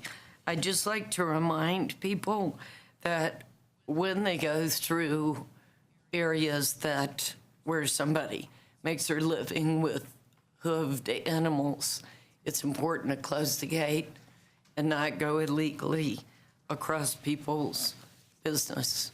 So that was very concerning to me. Is there some social trail that's leading people into this area they're not supposed to even be in? Do you have a sense of how that person got there? Or? Through the bottom of the meadow, there appears to have been a social trail that's been made now. And it is quite common now. So I just, want to put it out to staff, but I mainly want to put it out to citizens to really be aware. When cows get out on the highway, it's black cow in the middle of the night's not a good thing to hit. So, Molly, yeah. I'd be happy to follow up with Burton regarding the focus patrol, and we can take a look at that and then get back to you. Okay, yeah, because it's calving season, Yeah. So can I add something to what you're saying? In my new skill set that I've acquired in the last 6 months, working for Environmental Defense Fund, one of the things I've been doing a lot of is working with ranchers to see how they manage their herd. And the one thing that I've learned, we were told previously, we can't really know what the lessees are doing with their cattle, and that's pretty fallacy. Most of the time, the lessees know exactly what pastures their cattle are in on every given day, and I think that putting up a sign that says, cows are in here now, they will be gone in 2 weeks, or taking down that sign in 2 weeks when they're gone, might change people's actual perception of this, because there's a lot of the time at Boulder Valley Ranch where there are no cattle anywhere to be seen, and everyone feels the burden of closing the gates. If, on the other hand, you're like, oh, this 2 weeks or month is the time because there's a sign that says, right now there are cows out here, close the gate. Mm-hmm. I think that might change people's perception of what's going on, because I think my understanding is that people aren't out there going, I'm going to let the cows out, he. They're thinking, I don't see a cow here. And they're just over one rise and they'll come running out. And I think that might be a good thing to, maybe not now, but in future times, working with the lessee to say, as part of the lease, you need to make sure that you have a little hang sign that says, cows in this pasture now. And they have to manage, if the cows get out of the gate, they obviously had to go to get the cows back in the gate and close the gate. So it's not like they're never there. And that might be a really good working way, not only for people to know that the cows are there, but to understand a little bit more about how working ranches work. So that would be my thinking, is just in the longer run, that might be a good way to sort of address cows getting out. It won't fix it completely, but I think people don't believe there are cows there is the problem. It's not that they just feel like, screw the gate. But we've got gates on a lot of our trails, and isn't that the ethic, is that if you go through a gate, you close it? I think that's the expectation, but that's not what people do. And you need to create a motivation. This is how most conservation science works, right? It's not like this is what you have to do. This is what you want to do. And in this case, having an appreciation for why the gates are there and why they should remain closed is obviously not something that people are really feeling. I think if you said, if you leave this gate open, cows are going to come running out in half an hour, people will be like, oh, I'm not going to do that. That's not funny. I think they just don't think there are cows there, that it's not a real concern. And that's because people don't understand how active ranches work. That's my take on it anyways. I don't think people are malicious. I think they're just negligent. Kevin, and we do, based off the ag plan, remember, we're going to go into a series of meetings with the lessees regarding the rates and everything. So we'd be happy to bring up that topic and find out to what extent it is and what problem it is. And we can get back to you on what we can do to mitigate. Yeah. And have that direct, proactive conversation with them. I think the key thing I'd say is just the education of the non-ranching public about how ranching works, and then the quid pro quo of don't make people close gates when there's no reason for them to do so that they understand there's a consequence.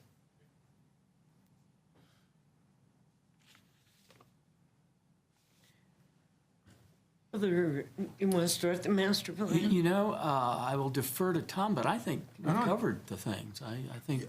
Well, I would say, I think we've covered the update on what happened. If there are, I think we always want to leave time for other board members to give feedback to us, if any, but I think as a practical matter, this is going to council very shortly, and that's the next significant event. But we will have we have another process committee meeting in 2 weeks, so there's certainly opportunities if people have things they want to pass on to, I think this would be the time to do it.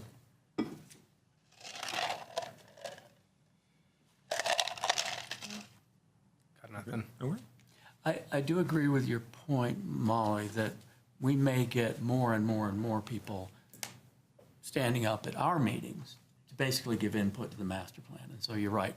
I think we should anticipate that and work with the staff that are working on the master plan. I mean, we may even, these meetings may be becoming another opportunity to fill out feedback forms and comment forms and all sorts of things like that. And I think looking ahead to that would be a good idea. Yeah, sorry. Oh, I was thinking to, in a sense, play devil's advocate on this. If we're going to go into great detail to record public comment on the master plan in the minutes, wouldn't it be fair to some extent to record our comments a little bit on the master plan when we discuss it as a board? I mean, as the action minutes now stand, our only voice is through a motion. And I think there's going to be a lot of not motioning, but a lot of discussing happening on the board. So Gesticulation. yeah. Hopefully not. This may inform Andrea's part. I'm assuming that Darren would, or staff, but probably Darren, would take anything that gets said at a board meeting just as something that got said at an open house or through any number of other forums and work that in.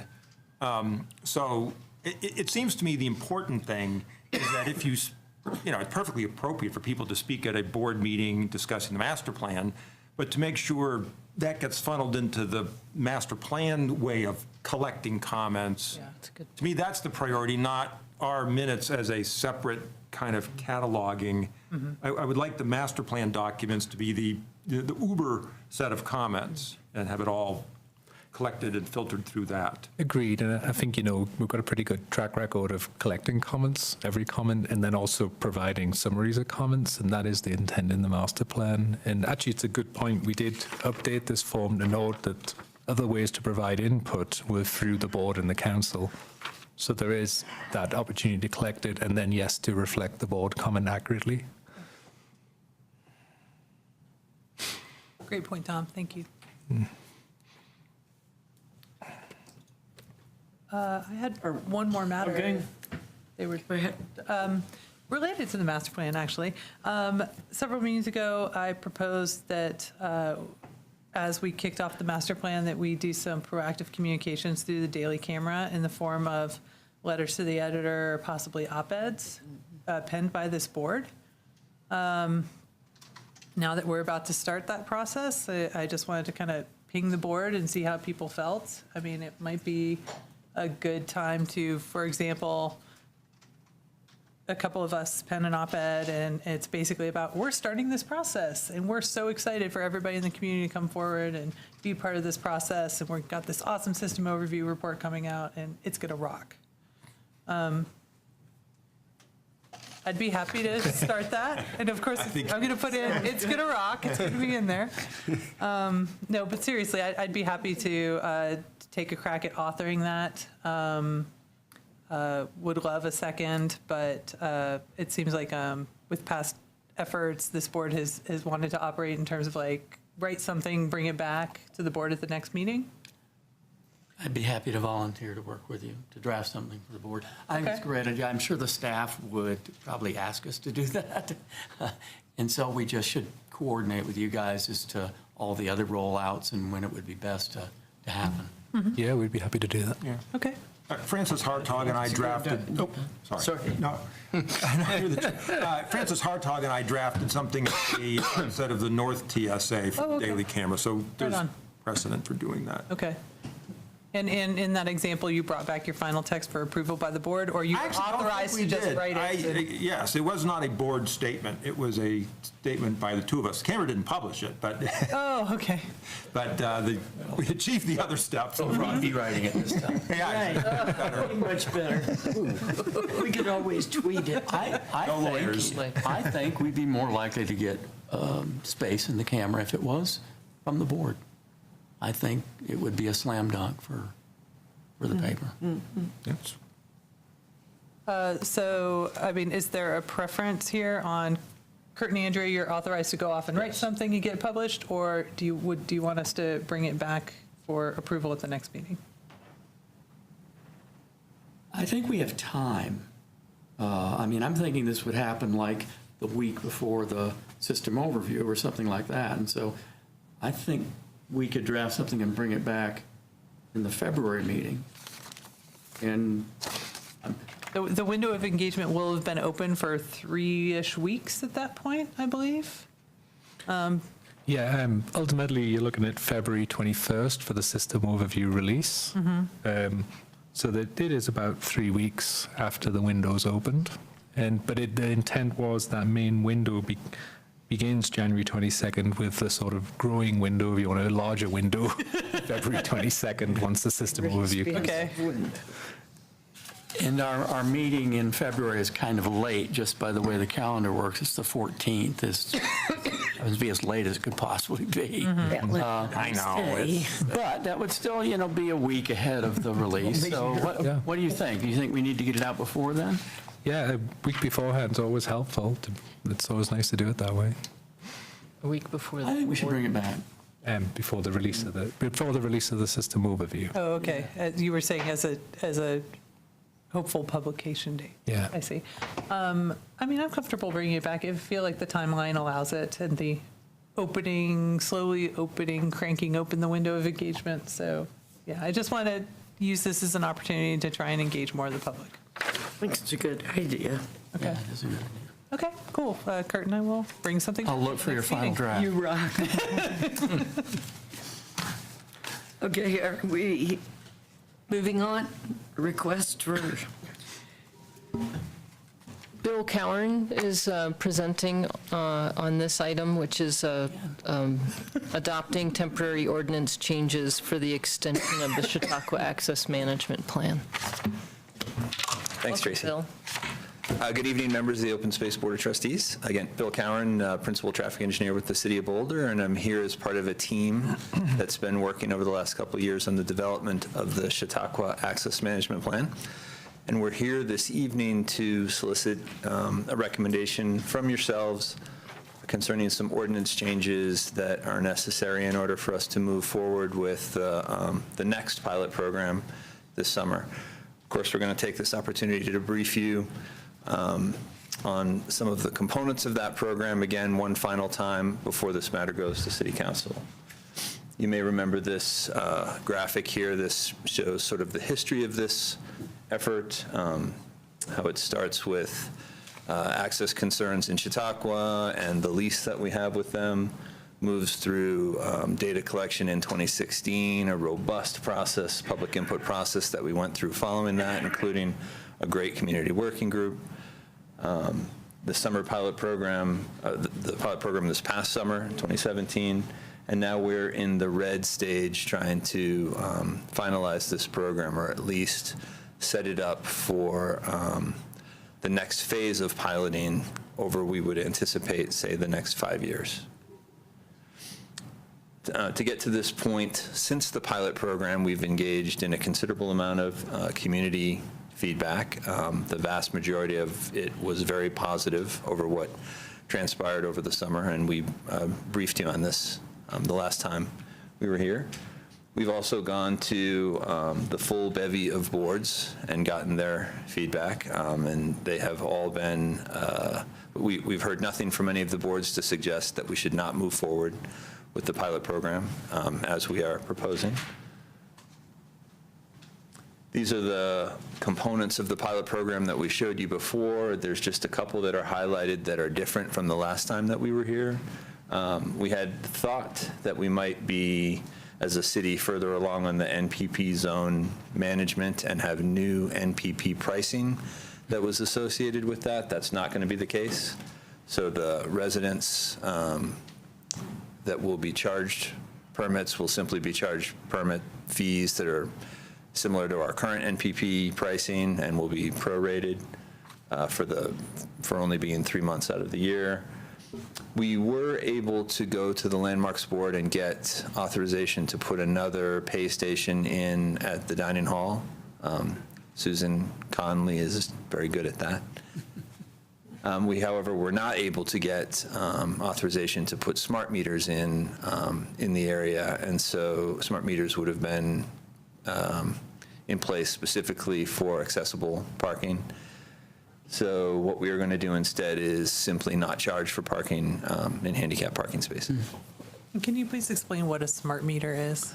My understanding of what a smart meter is that it's a single space meter oriented specifically for handicap parking. I'm not sure that it's, there may be more than that, but if so, I don't know what it is. Okay. I guess I don't understand why this was such a controversial item, but it wasn't. Yeah. We don't need to reopen the can. Yeah, we It's okay. were not able to get that through the landmarks approval process. Okay. But the net result is that folks who are disabled who come there will be able to park for free, and that's not a bad thing. Yeah, agreed. One of the concerns that we did hear about was noise issues on 9th Street. That was probably the largest amount of concern that we heard about the pilot program. Our staff has been trying to work with those folks and do what we can to mitigate those issues. We do feel like it is necessary to run the transit service on 9th Street and connect to the downtown. But we're going to make sure that when we go through the procurement process for transit, that we include some requirements that ensure that they're using buses that make less noise, that they're not speeding, that there be penalties if they fail to do so. So we're going to try to address the noise issue from that perspective. We've also changed the hours in which it's operating from 7 to 7 to 8 to 8, and then we're bridging those edge periods by having free TNC service from the Regent lot up to Chautauqua. Is this saying that when you go out for your procurement that it's going to be a requirement that they be electric, or you're going to incentivize that? We are going to ask that they provide, that they bid. My understanding is that it's going to have noise parameters that would probably be met by electric vehicles and not met by others. But we'll have to see what people bid. Right, we'll have to see what they put forward. And this question came up at TAB 2 nights ago. If the only companies that bid on this only bid with vehicles that are noisier than we would prefer, then we're going to have a difficult choice to make about what to do. So there are a number of ordinances that need to be modified in order to allow the camp program to function. The key ones that we addressed with the Transportation Advisory Board have to do with allowing a neighborhood permit parking program to exist in the Chautauqua area and allowing it to specifically to occur on weekends and holidays. As it pertains to open space, they have to do with allowing for hourly parking in the ranger lot, having the daily and yearly open space permits that are present for other open space trailheads not being valid, not basically taking the place of paying for parking in the ranger lot, and then there not being exemptions for residents in when they pay to park in the ranger lot. Those are the key ordinance changes that we are seeking input from your board before we go to City Council. Oh, and just to be clear that we are advancing a 5-year sunset period rather than a single year. We'd prefer not to keep coming back every year to get these ordinance changes. We'll miss you. Yeah. And so here's the schedule. We briefed Tab on Monday. We're here talking with you this evening. We have a first reading with council on February 6th, a second reading, and hopefully final reading on February 20th. That will give us the months of March through May to implement and procure, and then you should expect to see post-summer reporting in the fall. And our team is happy to answer any questions that you might have, and we appreciate your recommendation. I don't know if you have your copy of the ordinance, but I had a question about the one about displaying your parking permit or fee. I can hand you mine, or this is 7-6-27D. I did read. I'm going to ask Colin to step up for this. Okay. Don't get it confused with 7-6-27E. That's about toilets. We're not talking about that. So I honestly didn't understand the change. It would now say, if your permit or a fee is required, you have to pay the fee. I would have thought you'd have to do whichever one applied. If the permit's required, you have to display the permit. If a fee is required, you have to pay the fee. So I wasn't quite understanding the language that got struck. So let me make sure I'm in the correct section that you are. It's special regulations for parking in parks and open space, 7-6-27. It's on page 23 of the agenda, item 5.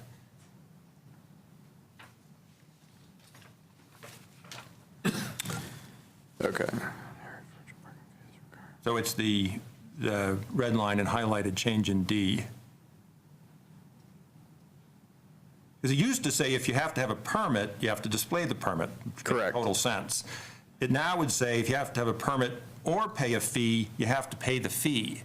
And I'm not sure why. I was just trying to understand why the requirement that you display a permit got struck from the ordinance. Sure. So this relates to the use of mobile parking technology, basically license plate-based permits in the area. So as previously written, because no actual physical permit is issued, that was struck, that the enforcement simply occurs through checking the license plate against the permit system when they pay the fee.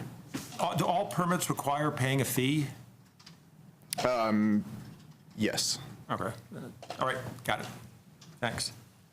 I would only offer as well that the process that we go through when we are seeking an ordinance change is that we work with the city attorney's office, and they tell us what the language is that needs to be there. So there may very well be some language in there that we can't tell you why it's written that particular way, because that's just the way the attorneys told us it needed to be. I just had one question, since I think this is a great program. I'm really excited that it's going to keep going. I'm also really excited that you're stretching it for a few years. Yeah. The one thing that I kind of was wondering about was, I know in the pilot, there were issues with where people would park that during the summertime, for part of it was school parking lots. Yes. And that, school comes back into session. And since you're extending the season, if I'm understanding correctly, yes, how are you managing that and looking into the future? So in the pilot program, we had to, at the back end of the year, stop using the Boulder Valley School District lot and only use the Regent lot for one weekend. And we may find ourselves having to do that again with the extension. There may be weekends where we are only able to use the CU lot and not use the Boulder Valley School District lot. But we don't yet know. We have not yet negotiated with the Boulder Valley School District what weekends they'll make the lot available to us and not. We hope that we'll have access to it for all of the weekends. That's certainly what we're going to seek to negotiate. If we don't, we'll still have access to the Regent lot. Okay, thanks. Yep. I had a question for open space staff. So in the attachment A, the final staff recommendations, program duration and data collection, one of the data collection efforts is Chautauqua trail use.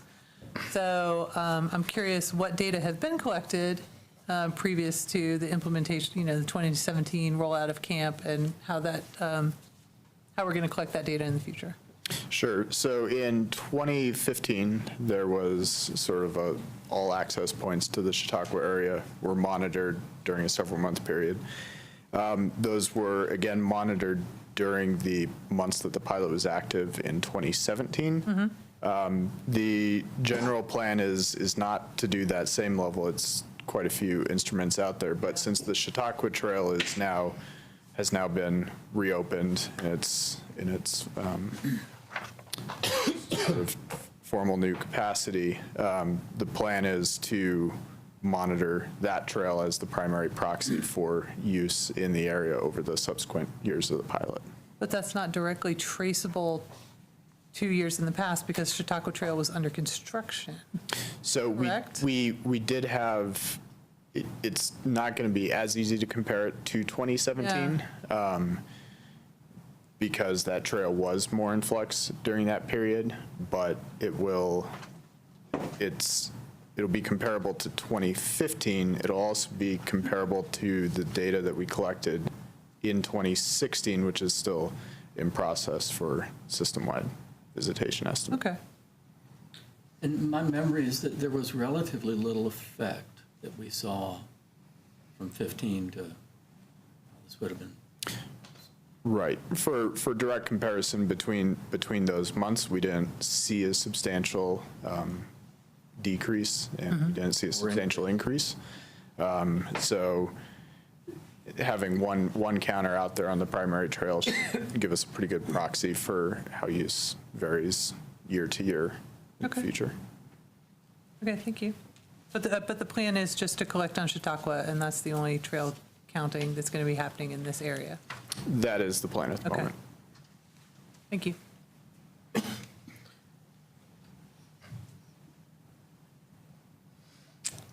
Comments, questions?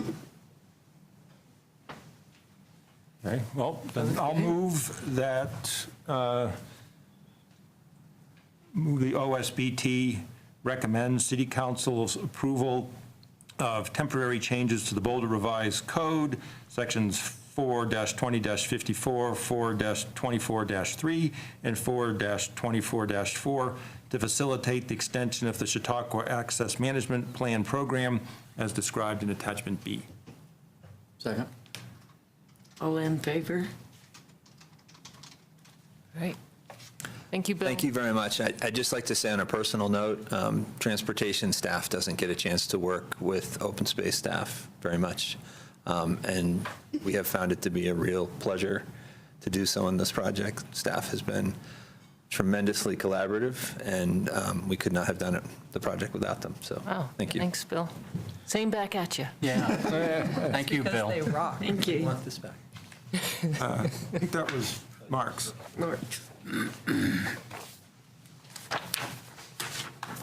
Okay. 6 minutes ahead.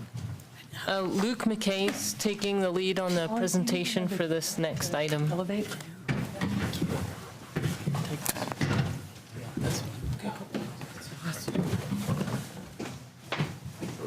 We're making sure Molly can elevate her. Chair needs a chair. Chair needs Do you want me to get a bucket of ice? Molly, do you want a bucket of ice? Yes, a bucket of ice, but mostly with gin and tonic. Can we have those all around? I think something of mine's hurting. Thank you so much. No problem. Are we waiting for Leah, or should we? Oh, I think you can go ahead. No, I think She's on an important errand.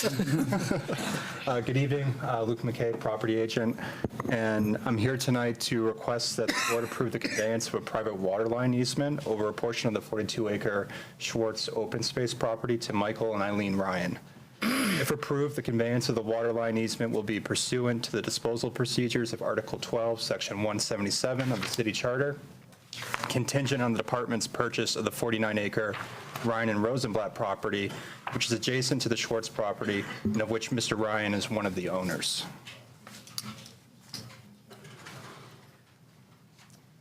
So although in conjunction with the acquisition of the Ryan and Rosenblatt property, which was unanimously approved by both board and council in fall 2016, but is yet to close due to a contingency in the purchase contract, which I'll discuss in a moment, the board's approval of the water line easement of the Schwartz property to Mr. and Mrs. Ryan is a disposal and therefore must be in accordance with Section 177 of the Charter.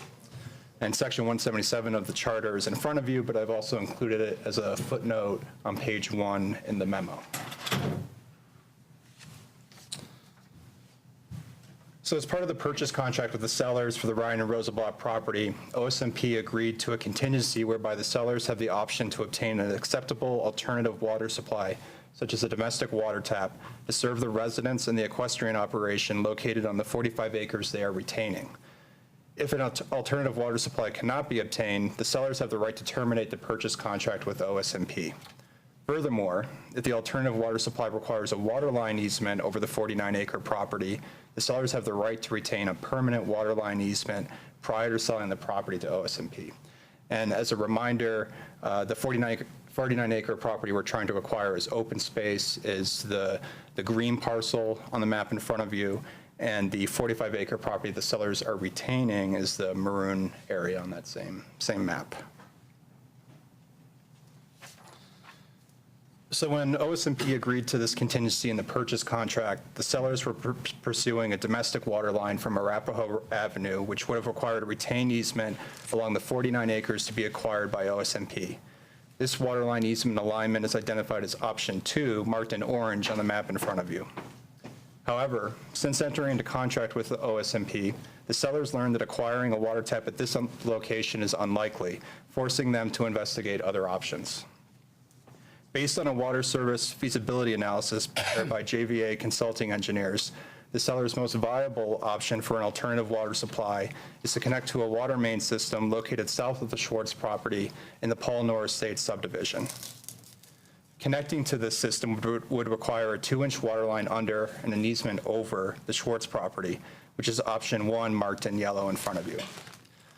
Although the water service feasibility analysis also identified a water line extending down Arlington Drive and up 75th Street, which is option 3 marked in red as a potential alignment, OSMP rejected this option because the water line would have to cross sensitive areas on the 49-acre property, potentially impacting the property's wetlands, riparian areas, and Dry Creek Davidson Ditch. As a result, both OSMP staff and the sellers prefer options 1 and option 2 as potential alignments for a water line and a water line easement. OSMP staff has reviewed the alignment along option 1 and has determined that it will not interfere with the Schwartz property's open space purposes. The water line will be bored, minimizing surface impacts during construction, and to a depth that will not interfere with OSMP's agricultural stewardship of the property, which is its primary open space purpose. The easement will be far enough east of the wetlands and riparian areas on the Schwartz property that will not impact these sensitive areas. And also the Schwartz property's vegetation is non-native and agricultural and does not support ecologically sensitive flora or fauna.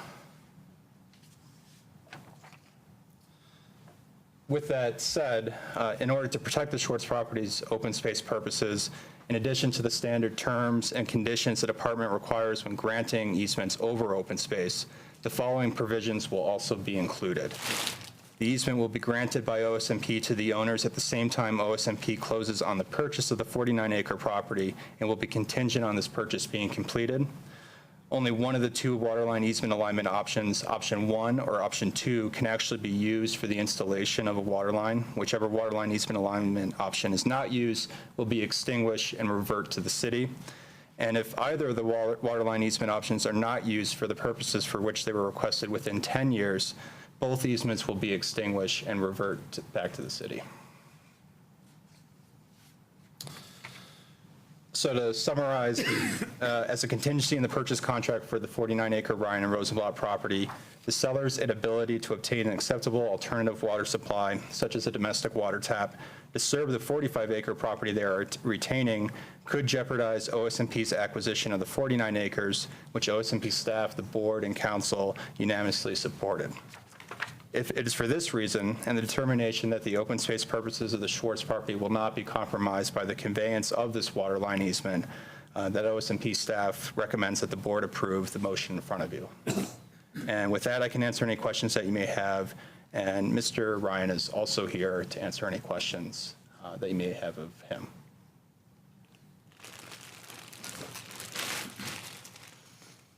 This seems like a good approach. I'm just curious, if we're granting easement, we say I should turn this on. I'll start over. I think this is a good approach. And I think we don't want to threaten the purchase of a great property there. You're saying we're going to bore under the ground to put in the line. I assume the easement grants them some rights if there's a problem with the line, if it breaks, that they've got to come in on the surface and trench or whatever. Is that a typical right they would have? It's based on the water feasibility analysis or service feasibility analysis the sellers got. They're pretty confident that they will be able to bore. But you're right that they could encounter problems at the time of installation that would require them to trench. When our resource staff, our agricultural staff, our ecological resources staff reviewed the easement, they took that into consideration.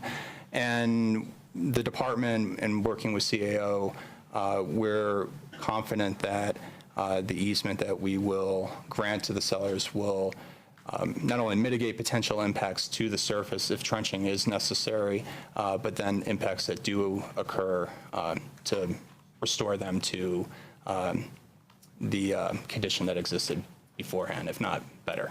Okay, thanks. Is this on Swartz? What is their agriculture? Is it hay?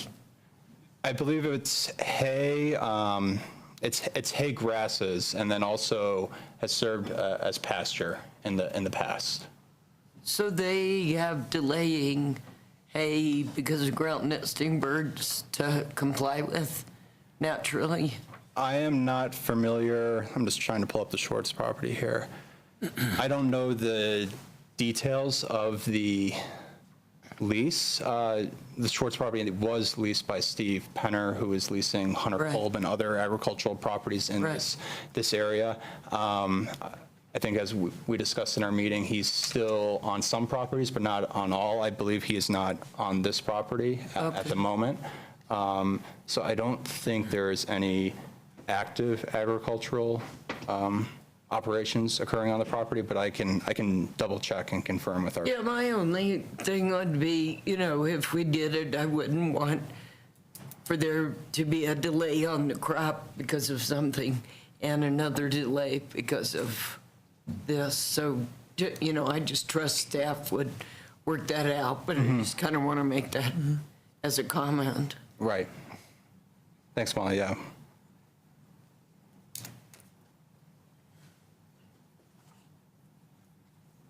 Any other questions? Or I had a comment. We often, I think virtually every disposal I've ever worked on, we specify the consideration of what it is we're getting, usually from the person to whom the disposal is being made.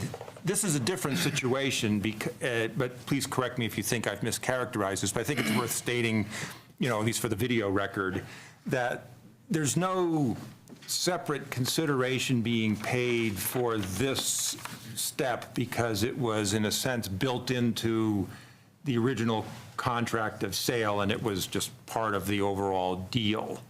At least that's my understanding of why there's no separate consideration being called for here the way we usually do.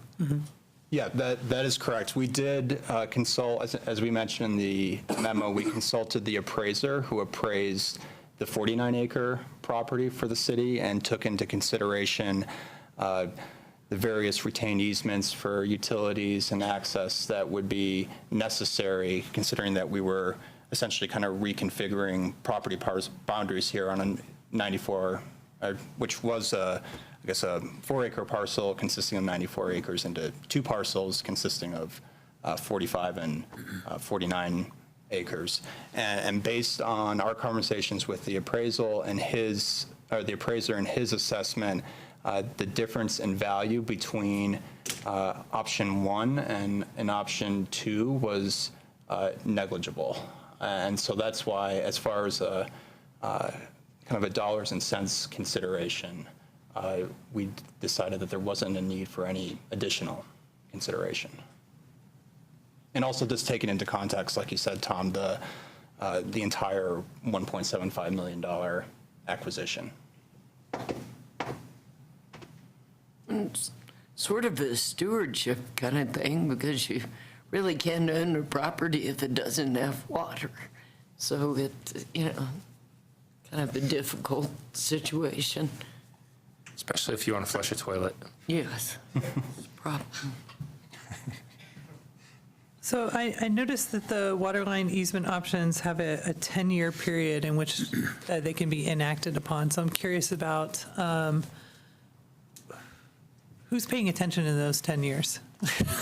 That's a long timeline. Yeah, that's the job of our real estate staff, so myself and Dan Burke and the real estate services work group. That clock starts ticking as soon as, in this case, at the date of closing on the 49 acres, when both of these options will be granted.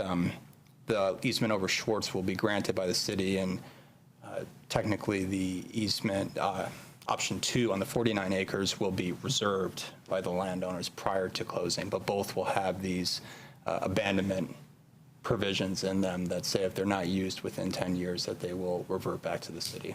Okay. So, Do you have like, hey Siri, in 10 years, remind me to check on?